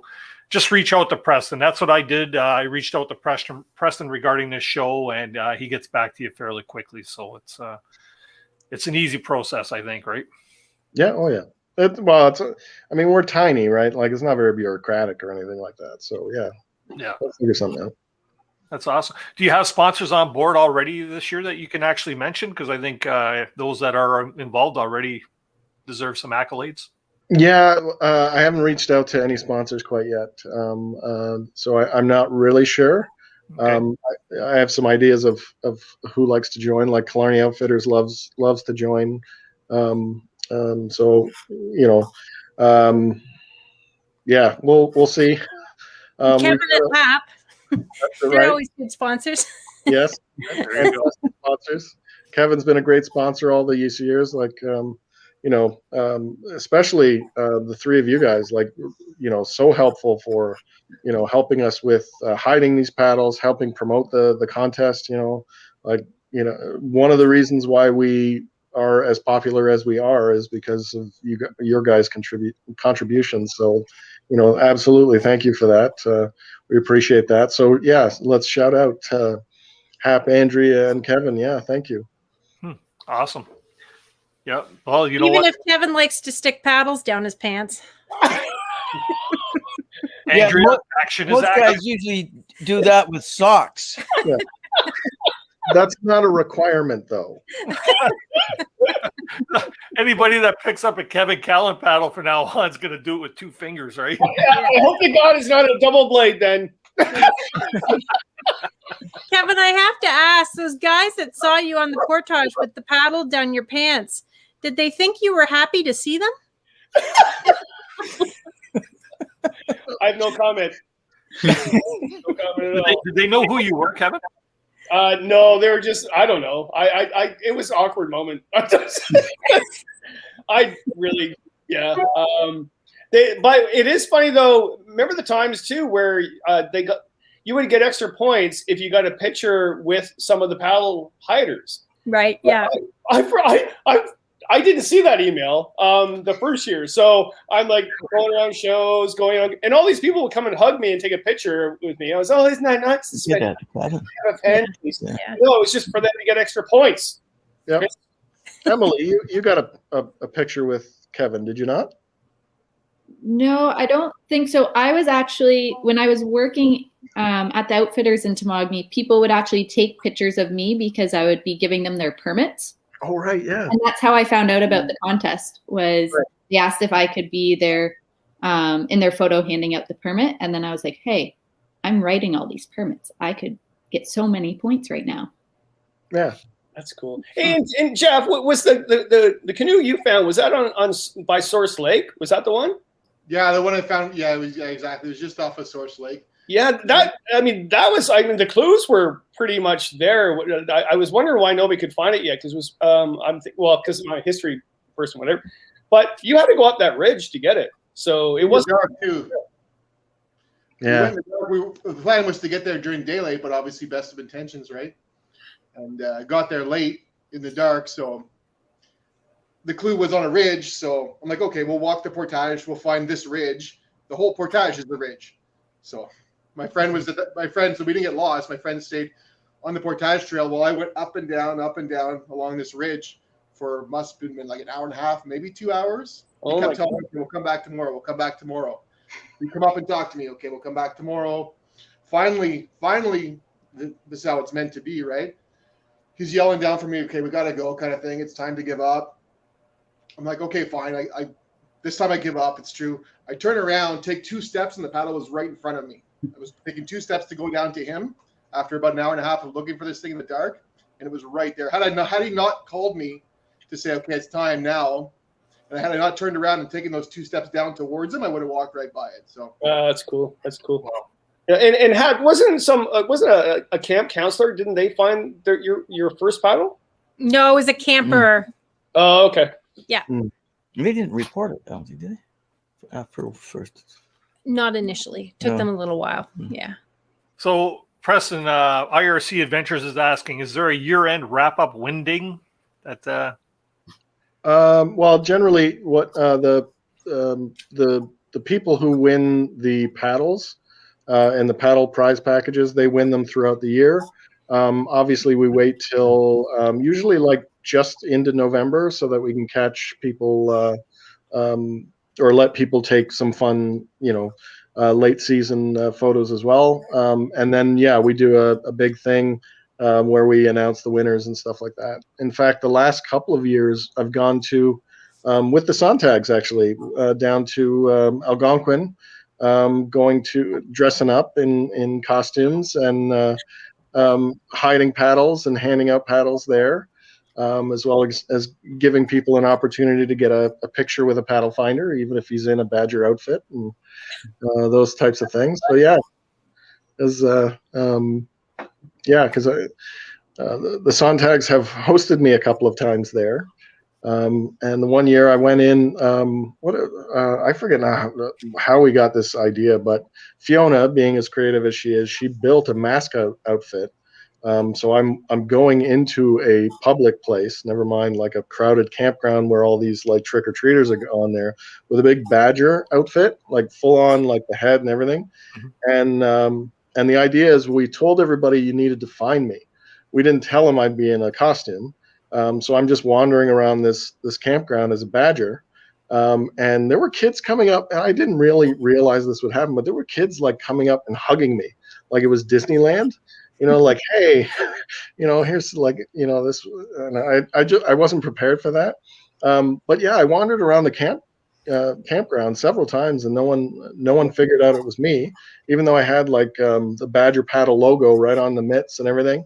And then finally, someone yelled out, "It's I found you! I found you!" So we wound up giving the last paddle away to that one, and that was like, what was that? That had to be like October 23rd or something like that, like late in the year.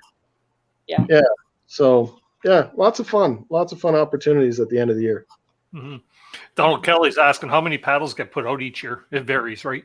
Yeah. We'll probably be hiding about 6 this year. It's usually around 6 to 8.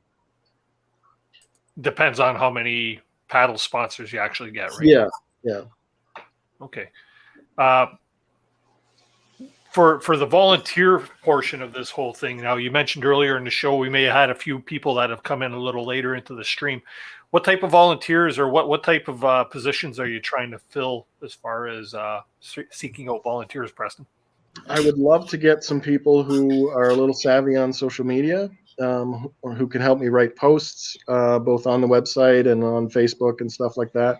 I'd love to find some people who could help me with some of the website tasks, like updating the website content, but approving the photos. We get a lot of photos. Somebody's got to go in there and make sure, it's the internet, right? Someone's got to make sure that the pictures are publishable and that kind of thing.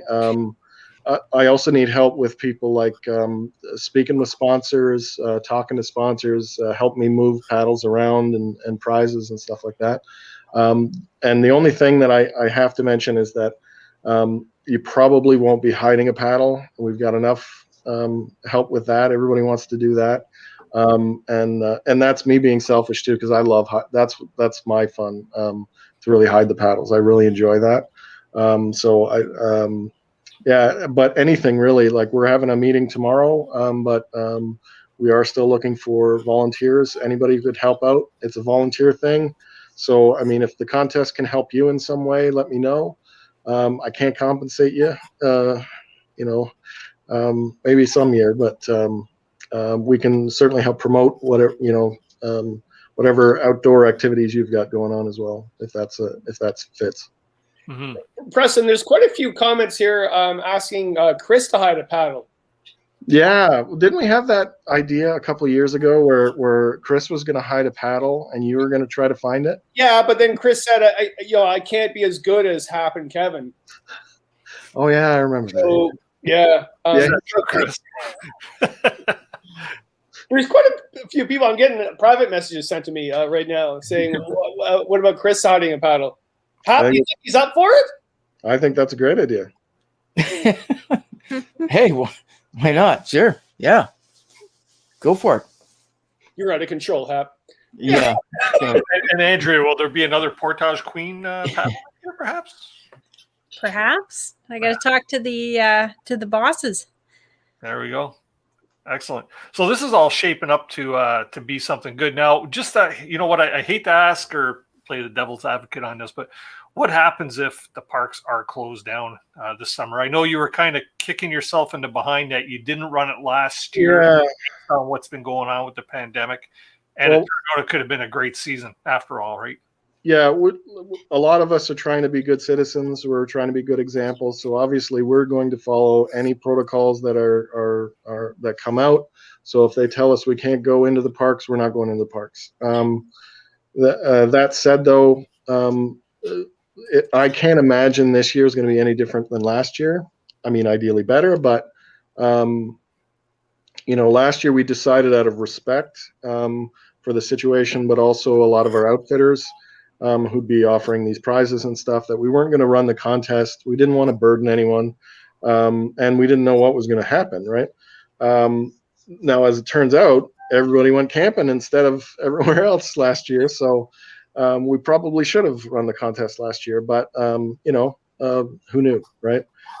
So if we'll probably make other arrangements. There's always the picture portion of the contest. Maybe we'll adjust it so that the categories are a little bit more fitting for, being locked down or having to go to a local park instead of a faraway park. But we'll figure something out. Mm-hmm. And you're talking earlier too about this possibly expanding or something, or like, you know, you've had a call in to like hide something in Quebec or, you know, out of province and stuff like that. Ever have any thoughts of that, or is that just right now keep it the way it is until?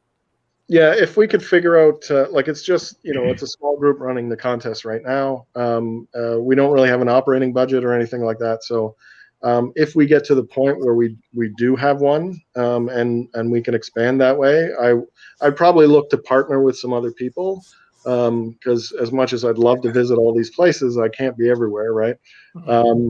I'd love to go, like, you know, hide some of these paddles in like Cancun or you know, something like that, I guess. But that one. yeah, well, everybody's going to want to hide that one, right? Yeah. But no, in all seriousness, I mean, we have, you know, the outdoor world, right? We're all kind of connected and stuff like that. So we'd probably be, you know, reaching out to people and doing it that way. But that sounds great. And if we get to that place, I'd love to take that on. Yeah. Kind of off the cuff, here's a question. I don't know, maybe anybody can answer this, but Preston probably answer it best. Have you ever had any fisticuffs over, you know, two people like diving at the thing at the same time? Like other than Kevin and Chris? Yeah. No, and I'll let some other people answer on this topic particularly. But like, one of the interesting things is that, like, we do these things with the best intentions, and we honestly believe that that's why things have just kind of worked out the way they have. You know, we thought there'd be opportunities for people to have a little bit of sour grapes, you know, like, oh, I was out there last week and the paddle wasn't there, and now some, you know, that kind of stuff. But it really hasn't. Like, the feedback that we get is, with very few exceptions, very few exceptions. You know, we went out, we had a great time. Didn't work out. We didn't find a paddle, but we went to a new place. We had a new adventure. We thought this was fun, you know, and all that kind of stuff. So, like, there have been people who have found the paddle at the same time, but, you know, just kind of bowed out and looked for the next paddle, right? So it's, you know, you put good stuff out there, and good stuff exists, right? Yeah. You know, I think if everybody in the chat there, if you haven't already done so, check out the Paddle in the Park website, because there's a section on there with some rather hilarious videos, you know, different things that have been shared on there. There's a lot of pictures, stories of past winners, you know, past sponsors and stuff like that, pictures of the paddles that are actually available, with every sponsor's name is, like you said, laser etched into the paddle, and then the Paddle in the Park logo on there as well. So it's something really, if you want to find out more about it, get on there and check it out. It's pretty cool. Yeah. Anybody have an interesting story that they might want to share with everybody off the top of their head? Just going back to your comment about animosity, I just remember when I met Chris on the island, and we were both looking for the same paddle, excuse me. There was no like competition. We were both out there. We were both trying to do it. We actually compared notes as far as what we've already, where he's looked, where I've looked, and stuff like that. We're both just out there to have fun, and there was no like animosity at all, right? Mm-hmm. Mm-hmm. That was one thing I asked Chris, and I don't know, maybe you did answer it. I'm sorry, but sometimes when I'm watching the chat, I lose my mind on here a bit. But do you intentionally go out and try and find that guy's paddle every time, or does it just happen that they are his paddle every time? Mostly just happened, but at this stage of the game, it's definitely a little bit more on the top of the priority list. It's gotten personal, huh? Yeah. It hits right here. I don't know. You should be honored, just like being called Uncle Kevin. Oh! You should be honored, right? Okay. No, because I'll tell you, some of them paddles are pretty cool. Do they only do one style of paddle, Preston, or is it? Oh no, not at all. The paddles range in sizes. They have. Usually, we like to, you know, if we can, feature their latest model, so to speak. But yeah, like I think Jeff's was one of the new bongas, which are longer but with a nice round base. Oh, there it is. Yeah, awesome. Here, let me pull you up full screen there, Jeff, and you can show that off. There you go. That's well used. Very well used. Well Exactly. used, yeah. Rewards are out there. That's cool. Yeah. It's so cool that it's well used. That's fantastic. Yeah. It's not hanging on a wall. It's well used. Yeah. One of the cool things they do is like they'll have an oil base and then varnish the tip to protect that a little bit too. So there's all kinds of, and different woods as well. Like there's some walnuts that went out last year that look really, really cool. And the typical cherry maple, and which look fantastic. And sometimes we even give hide the little ones, the badger paws, which are about this big, and they're meant for kids and that kind of thing. And of course, I was going to say that one of the first paddles we hid was a youth paddle, and ironically, it was a camper that found it. That's right. Yeah. No kidding. Wow. Yeah. I think he was from the States too, wasn't he? Yeah, he was. Yeah. Yeah. Chris, So- do you have your paddles kicking around that you can show off by any chance? They're not right with me, What? I can go grab mine. Yes, please, Emily. Oh, no, Emily, go get your canoe. I can bring you guys out to the garage to show the canoe. There you go. It's outside right now. And yet Chris has nothing to show. You can go get them if you want to see your paddles again. Oh my Lord! Like, did you burn them in a fire or something, and just No. move on with your life? They're just down with the rest of the paddles. Oh. Well, considering how far he paddles, they're probably like worn down to a nub. Yeah. Oh no, I don't know. Like, so you're in your house right now. So are you saying they do exist in your house right now? I've got a couple here. Okay, so get the computer, move it. Let's go. Come I'll on. go grab them for you. Okay, let's go. I'm gonna put Emily full screen so we can see the sock here too. Yeah, you see that Yeah. sock in there? That's great. So that's the logo. And then on that side, I just got my name, so then everyone knows not to touch my paddle. That's hilarious. That's great. That's awesome. Which is super nice when I'm. Whoop. Everyone tries to grab the nicer paddle because they're all rented, and I'm like, not the one with my name. Yeah. No excuse there, right? Yeah. No. Wow. And Marion, would you happen to have yours by any chance? I'm trying to get my husband to grab it. It's just in the garage. So if he can grab it, maybe. It's nice to see actually what is available out there, right? Oh yeah. Well, and she does such a good job. Like Fiona designs all that, right? Like even the Badger logo, I think looks so slick, right? That's the first year one. Yeah, They just had regular paddles that year, no engraving. that's right. Yeah. And the second year, Ooh. Oh, the happy. And that's Kevin Callan's logo too. So that is the Kevin Callan paddle. Wow. That was the Clarny one. So where's the Gortha one? Oh no, it was your brother that won that one. You just helped him find it. yeah, my brother-in-law has that one, and my sister got the other one. So they've got those two. Okay, so Chris, can you hold up both of them right now? Okay. Okay. And then Jeff, could you hold yours up, please? I know where you're going with this. Oh, that's interesting. Jeff, it seems yours has a little bit more miles or kilometers. Oh, I'm a canoe. a nice. Oh, look. Emily is well worn. Let's see Marion's here. Yeah. There you go. Daughters though. There we go. So it's Algonquin Outfitters with the Paddle in the Park logo on it. Well, okay. But I'm sure glad we noted that, Chris. Kevin, shit disturber. He's gonna sneak over my place at night, and oh my god, I actually found the video. I'm not sure if I can do that, but I found the video where because you were at my place and stole the paddle off Preston and I. I would have to send it to Dennis unless I can do a screen share. Actually, it's actually I don't want to put it up because I don't want to get nailed with a copyright strike, but it is on the website for Paddle in the Park contest under video. Yeah.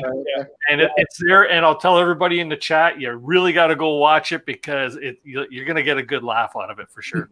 And there's also another one on there with Preston actually hiding a paddle, and he's being chased around by couple people, and it's another quite interesting one to watch. It's a fun watch. It's fun times, really good times. Now, one thing I noticed too about the YouTube channel for the Paddle in the Park contest, you guys have like 19 subscribers. Yeah. I think we need to at least double that, everybody. If you can get onto the YouTube channel for Paddle in the Park contest, and you'll see all the videos there. Please, maybe one of my moderators could put the link in the chat. But go over there, hit the subscribe button, and as stuff goes up there for the 2021 contest, you'll be able to see what comes up on there. Yeah, thank you. Because we generally just embed them into the website and that, so we don't really push for a lot of subscribers and stuff. But that would certainly be helpful. Yeah, cool, excellent. And what other social media are you on, Preston? We are most of our activities on Facebook. We're on Twitter. We just started Instagram last year or the year before. So we're, trying to figure out stories and fun things to do on Instagram. Because, taking your paddle points photos very Instagrammy, right? Like, makes sense to be on there. So we're trying our best. But, we're used to be Facebook was the easiest way to get to people. So that we tend to put a lot of the clues. It's just a little easier on there. But, we're on all the social medias, Cool. Hap, do you already have an idea of where you'd like to hire your paddle this year? Have you given it any thought? We haven't really discussed it yet. Well, I'll talk to my my bride here and see what we can come up with. I'm sure we can find someplace intriguing. Yeah, interesting. It'll work a little harder. That's pretty cool. We will be working with Paddle in the Park and most likely sponsoring a paddle. And I think I got a couple of good ideas where, we might be able to reveal the odd clue on the show here throughout the contest year. So it might be a good opportunity for others to gain some clues for throughout the season, right? So that'll be awesome. Yeah, going to be fun. You know what? I'm really surprised we've had nobody pop into the basement to ask any questions. You guys must be doing a great job of answering everything that's coming out there. Anybody got any questions? I'll put the link in there one more time. Otherwise, we will probably try to wrap it up for 9 o'clock tonight. So there's the link coming up one more time. And does anybody else on panel have any other stories that they'd like to share on this? Failed attempts? I have Hap one. has a really good story because he has a new book out. I just saw it reviewed. Tell us about it, Hap. Oh, Dance of the Dead Men. Oh, plug for my book. Yes. Oh, yeah, sure. Yeah, no, Frank Wolf, he did a nice little write-up. Really happy with that. And getting some good peer reviews. And maybe I'm tempted to turn it into a screenplay. I don't know. Yeah, I'm just kind of maybe testing the waters on that. So we'll see what happens. I think you should get Jeff as the head role in the screenplay for that. Like there you go, Jeff. So whoever also finds your paddle also gets one of your free books then. Oh yeah, for sure. Yeah, he's already giving your stuff away. They'll never find it. Not for years. So we're first. Nobody can find. We're talking in the green room there. Where can people pick up your publications? HapWilson.com. There you go. And you have a whole list on there of all kinds of artwork as well as publications. Yeah, I think pretty much everything's on there. Except Hap has original pieces in our home gallery, which is by appointment only when the stay-at-home order is lifted. Wow. I didn't know you actually do that. You actually have a home gallery where people could come through and check out your artwork?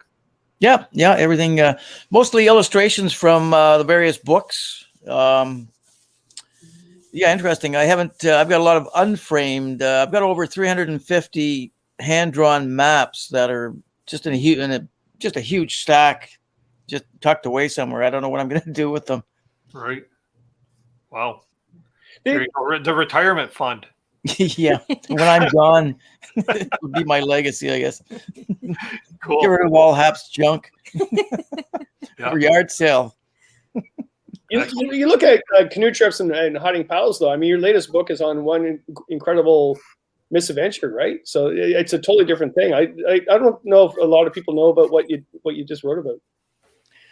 No, well, even Andrea and I have been up there. I've been up there a couple of times, and we investigated the site where these three adventurers perished through it was certainly a misadventure. It's a Canadian classic, what not to do, to survive a long winter in the Arctic. And winters in Muskoka here are pretty mild compared with up on the Thelon River in Northwest Territories.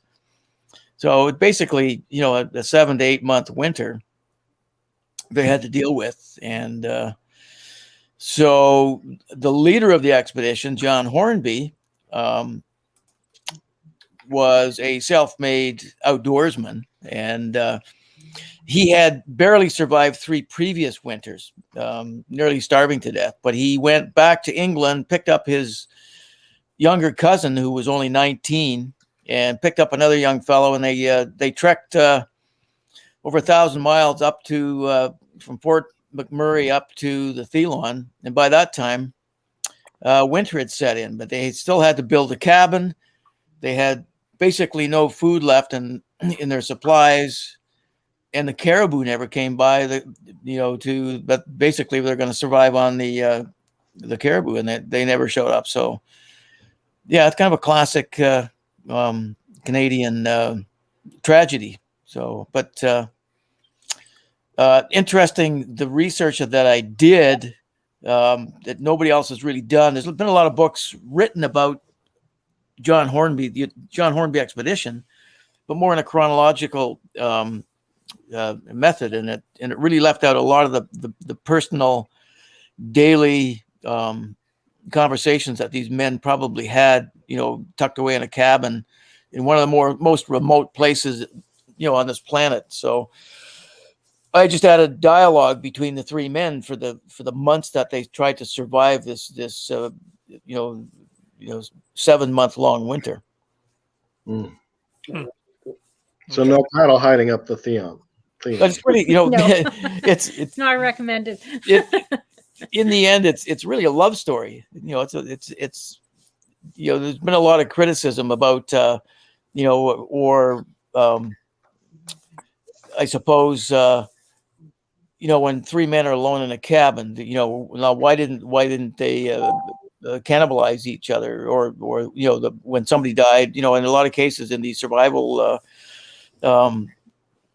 situations, cannibalism is part of the survival tactic, and it never happened. And so I give reasons why in this particular case, it wouldn't be part of the story. And or homosexuality is another topic that comes up when other writers have written pieces about this this misadventure. So. Yeah. I got the book. I haven't read it yet, so I'm looking forward to it. I'm waiting to go winter camping so I can go sit and read. Well, there's the part of the cabin still there. That would make a good book, Kevin, if you paddle in and spend the winter where John Hornby passed away. The 3 graves are right beside the cabin too, just to remind you that. No, Jeff and I will take Chris, and then Emily you and Chris in control of the whole thing. We'll be fine. Reenactment. No. That's hilarious. Really quick, just want to say something. Kevin with an A, I seen you down in the basement there and you popped out. If you wanted to pop back in to get your question in, feel free to do so. We'll get you up on panel right away. Marion and Haley, so what's it like having property in Killarney? We're kind of jealous right now. Oh, yeah. We're not there right now, though. No, but you still have. Yeah, we still have it. It's last year it was kind of a godsend and a blessing. Although we closed right after my husband had his surgery, so he was off and then he got shut down. So not having income and then having a second mortgage was a little stressful. But at the end of it, I hadn't planned any trips for last year at all. So having the property and having somewhere to go and have it be our own was fantastic. We could pop into the park if we wanted to swim or whatever, and the islands are right there. It's amazing. It's amazing. We really look forward to what we can pop into the Sorry about that, Kevin. You just have to shut your volume off on YouTube. But yeah, it's been neat this year for the winter. We're hoping to get back up and get some more winter camping. And like you said, it's been a really long season, and we're missing it. Oh, that's cool. That's Right. cool. You've been working on doing some winter camping courses too. Is that did I hear that right? It's somewhere. Yeah, we did. We've had 2 online workshops virtually run. We had some in-person ones that we had booked and were full, but they had to unfortunately cancel with with the restrictions that we have in place right now. So we're looking at hopefully starting back up at the end of the month. The next sessions are full too. So fingers crossed, if everything goes well, that we'll be able to teach some newbies to winter camp. So very cool. Very cool. I'll be in touch with you. I wanted to talk to you a little bit more about that. So I'll drop you an email one day. Sure. Excellent. Kevin with A. How are you doing tonight, sir? Hey, I'm doing well, Dennis. How are you? Good, good. Welcome to the stream. I have a question for somebody on the panel. I was just wondering if you guys ever considered hiding a paddle in some popular crowned land areas. Well, we've kind of done that a couple of times. We like to keep them in the park because we want the paddles to be accessible. It's supposed to be a contest for everyone, but we do usually 3, maybe 4 out of the 6 or 8 paddles we try to hide a little bit more difficultly, if that's a word, more difficult. And sometimes that does involve pseudo crown land, at least, like sometimes like the Temagami area, right? We call that a park, but a lot of it's crown land, depending on where it is. Operating parks, non-operating parks, that kind of thing. I love going to Wolf Lake, so I've always loved to hide paddles in that area. While it's not technically a park, kind of thing. As well as the French River kind of area. We get a little outside of the lakes, but generally speaking, we do want to kind of keep it within the park kind of area, just so that it's accessible. Because the first clue, if you think about it, is that the paddle's in the park, right? Somewhere. Yeah. And we also do want to keep it nice and safe as well. We've had challenges before to put it in really obscure, far out places, but that also means we're sending people out to those places too, right? And that's it's not always the best idea to send everybody off to the most difficult areas, right? Yeah, especially without portage signs and stuff like that. Well, Kevin, or Kevin with a could you tell me some crown land places I should put my paddle? There you go. What about North Frontenac, north of Kingston? So That's do you have coordinates for that? Because I'm looking. I don't. I could. I could probably find them.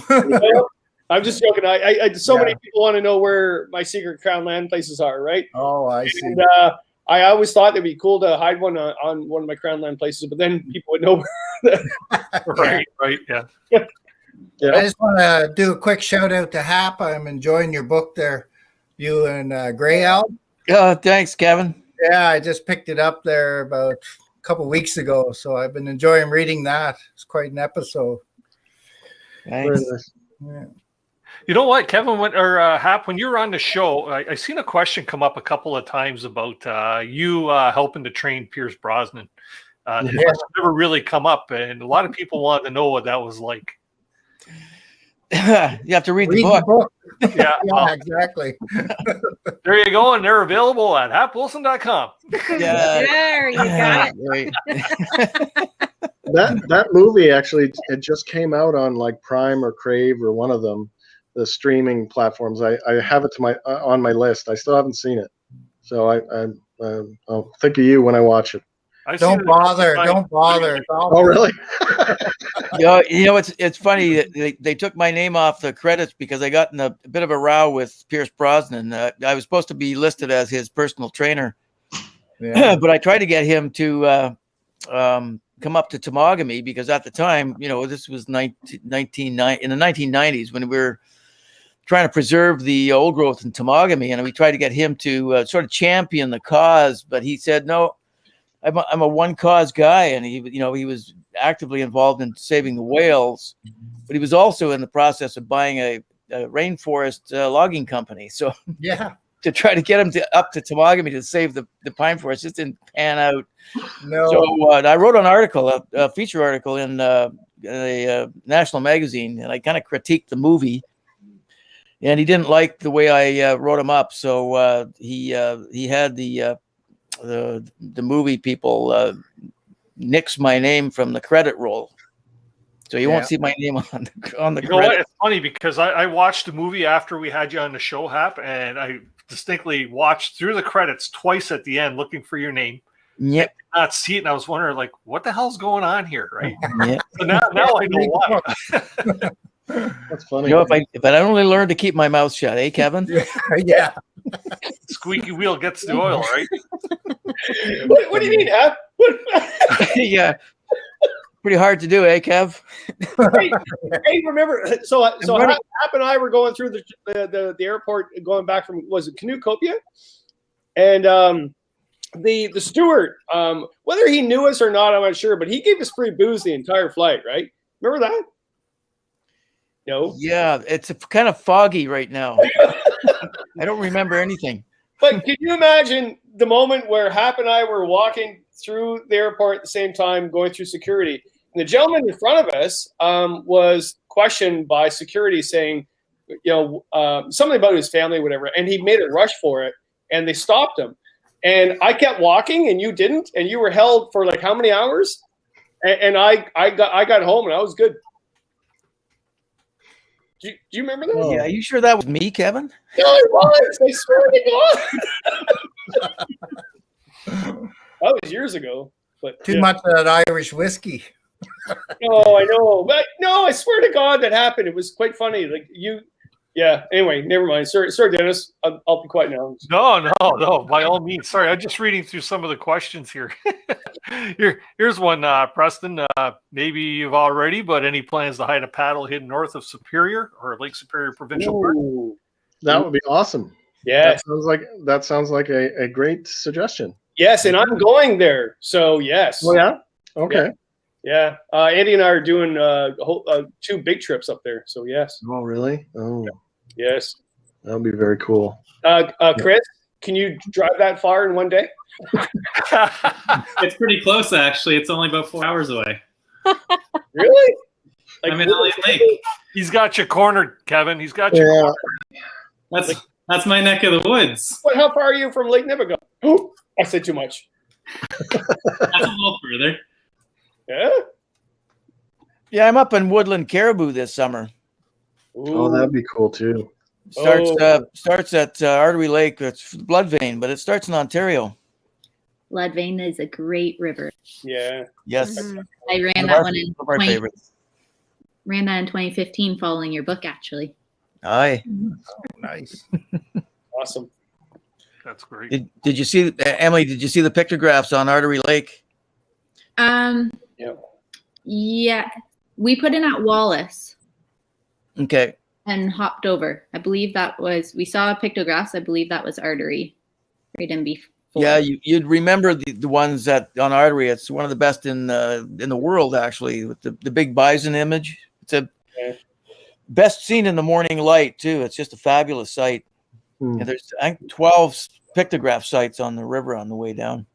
That's amazing. That whole site, and even up in the cliff, there's a cave in there with the white paintings. That's just amazing. Yeah, I'd go back there in a heartbeat. Pretty amazing that I guess what you could consider, correct me if I'm wrong, with sort of like graffiti from the past can be so historic nowadays, right? I wonder how they did that. Did they do it from a canoe or did they do it in the wintertime? Like how would you approach painting the side of a wall like that? Well, these are healing sites. This isn't graffiti. It was you were only supposed to go to these sites with special permission from the healer. healer, artist, shaman, whatever you want to call them. They don't like the term shaman. Healer of the upright life is more of the cognomen that's used.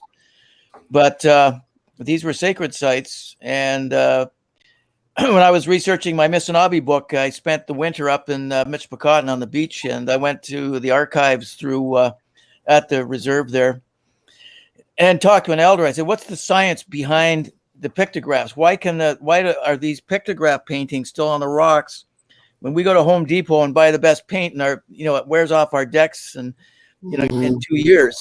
Why can't we find a good paint that lasts for 2,000 years on the rocks?"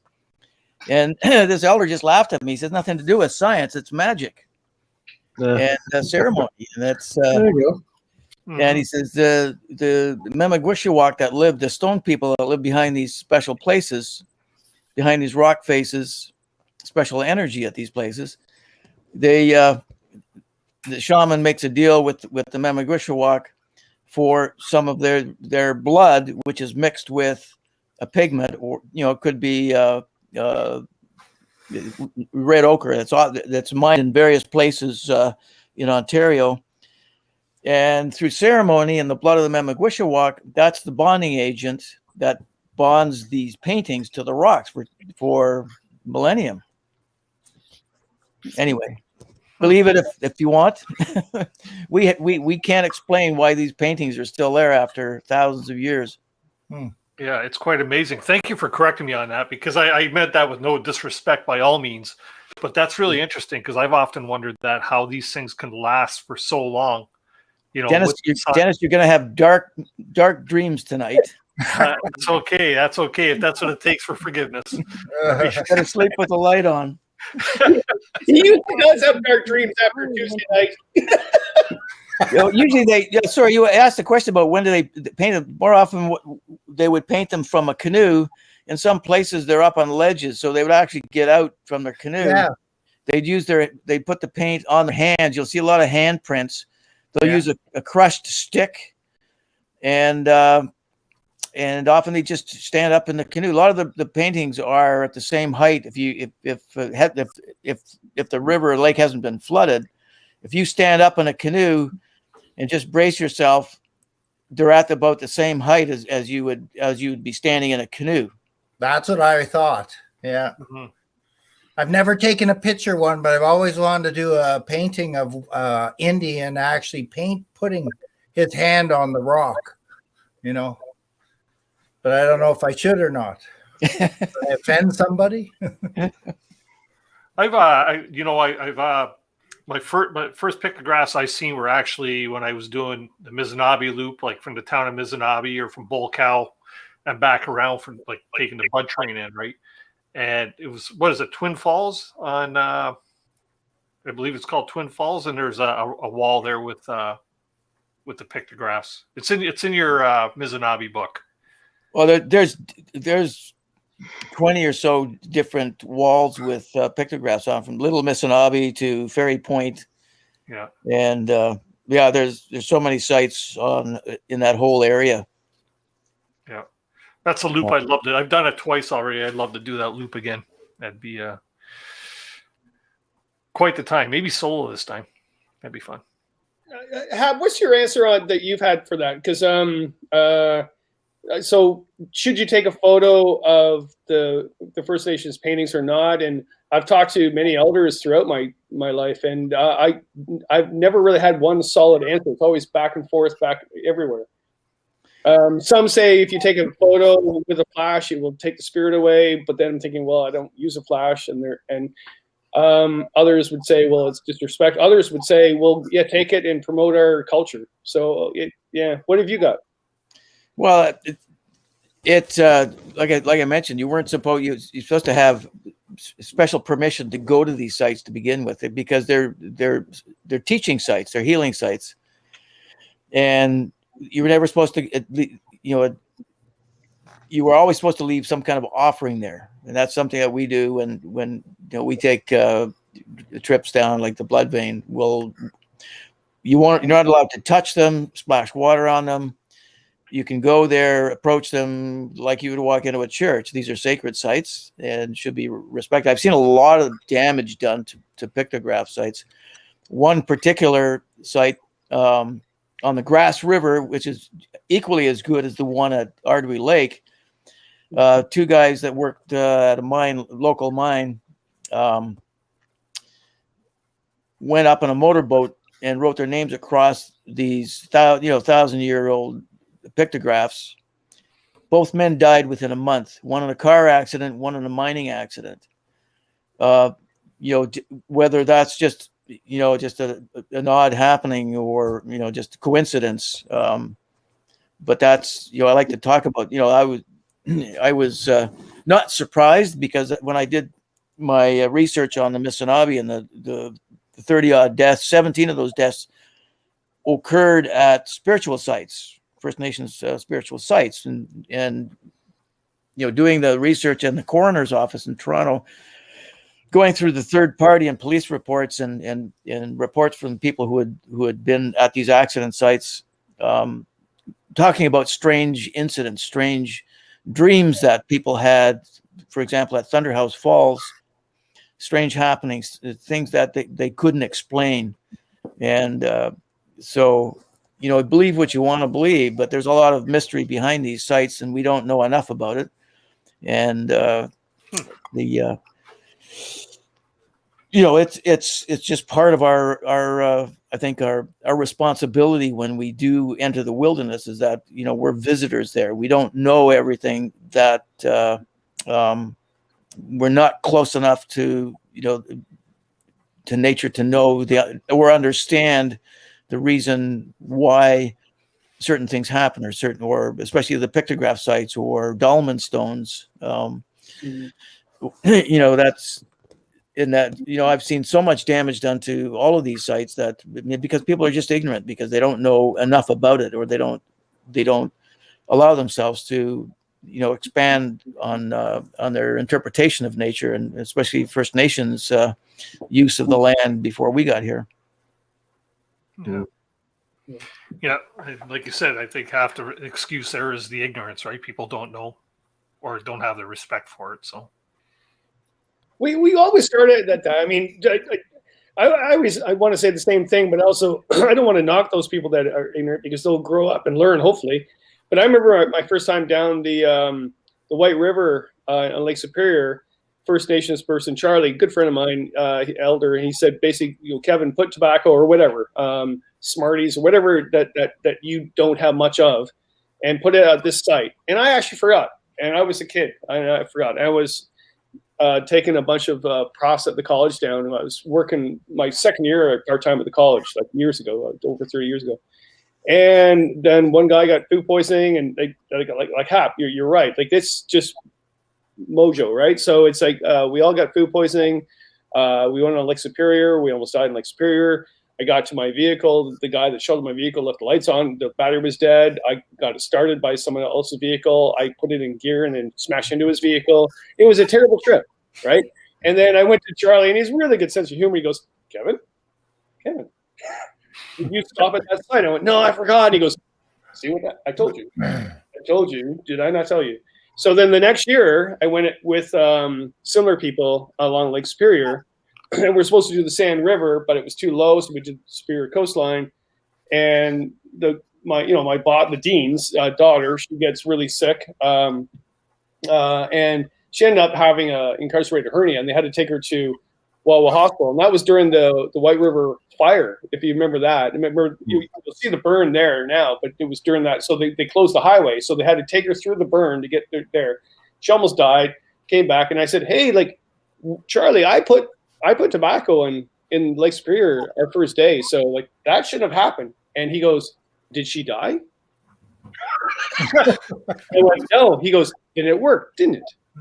And he was trying to teach me a lesson. He was basically saying, just cool, man, just relax. You're so freaking hyper. And he goes, really, you got to think about where you are at the time and respect where you are at the time. That's what it's all about. And don't dominate over it. So yeah, Grassy River, is that by Timmins you talking about? No, it's northern Manitoba. Oh, okay. Oh, okay. I was thinking the other grassy river too, up by Shining Tree and. Okay. Yeah. Yeah, I think there's 34 grassy rivers in Canada. Yeah. Okay. It's good pike fishing. Yeah. Okay, guys and gals, I think we're going to close up the show for tonight because we've kind of drifted off topic of the Paddle in the Park contest. So I just want to throw a thank you out to everybody that's on panel here tonight. Thanks very much for spending your Tuesday evening with us and sharing your experiences with the Paddle in the Park contest. And let's give it 2 thumbs up because the 2021 season I know is going to be an overwhelming success. Right, Preston? Absolutely. Okay. I'm just going to drop everybody into the basement. Don't go away. We'll have a green room discussion after the show here. So if you just stay down there, thanks again, everybody, for showing up. So I'm just going to pop you down one at a time. Kevin, Kevin with an A, stick around as well, please. Okay. And if I can do this. Thanks, everyone. I really appreciate it. Yeah, I'm going to keep you on panel for a second, Preston. Okay. And just sneaking everybody off. And there we go.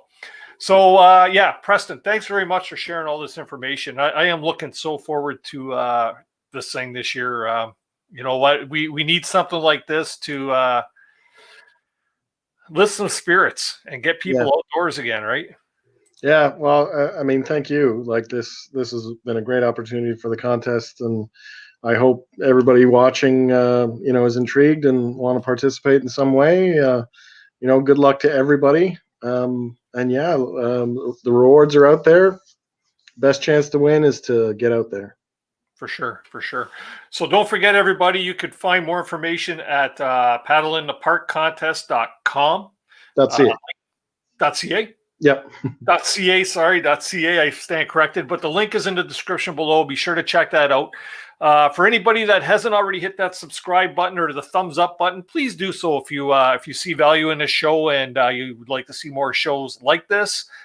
We have some interesting guests coming up over the next couple of months, so you'll want to make sure you get onto our Facebook page as well at Canoe Hounds Outdoor Adventure Show, and we will have the posts up there to let you know exactly what's coming up week to week. We keep on top of that.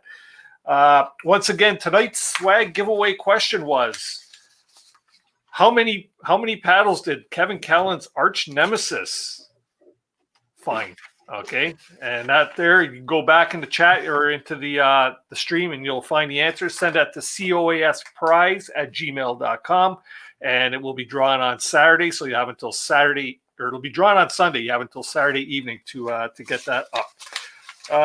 Any closing things here? Let's see. You know what? I think that's about it. Anyways, everybody go out there. Don't go out there. And have yourselves a safe week. We'll see you next Tuesday evening, 7 p.m. Eastern Standard Time, right here on Canoe Hounds Outdoor Adventure Show. Keep the adventures alive, everybody. Have a great week. Awesome. Thank you.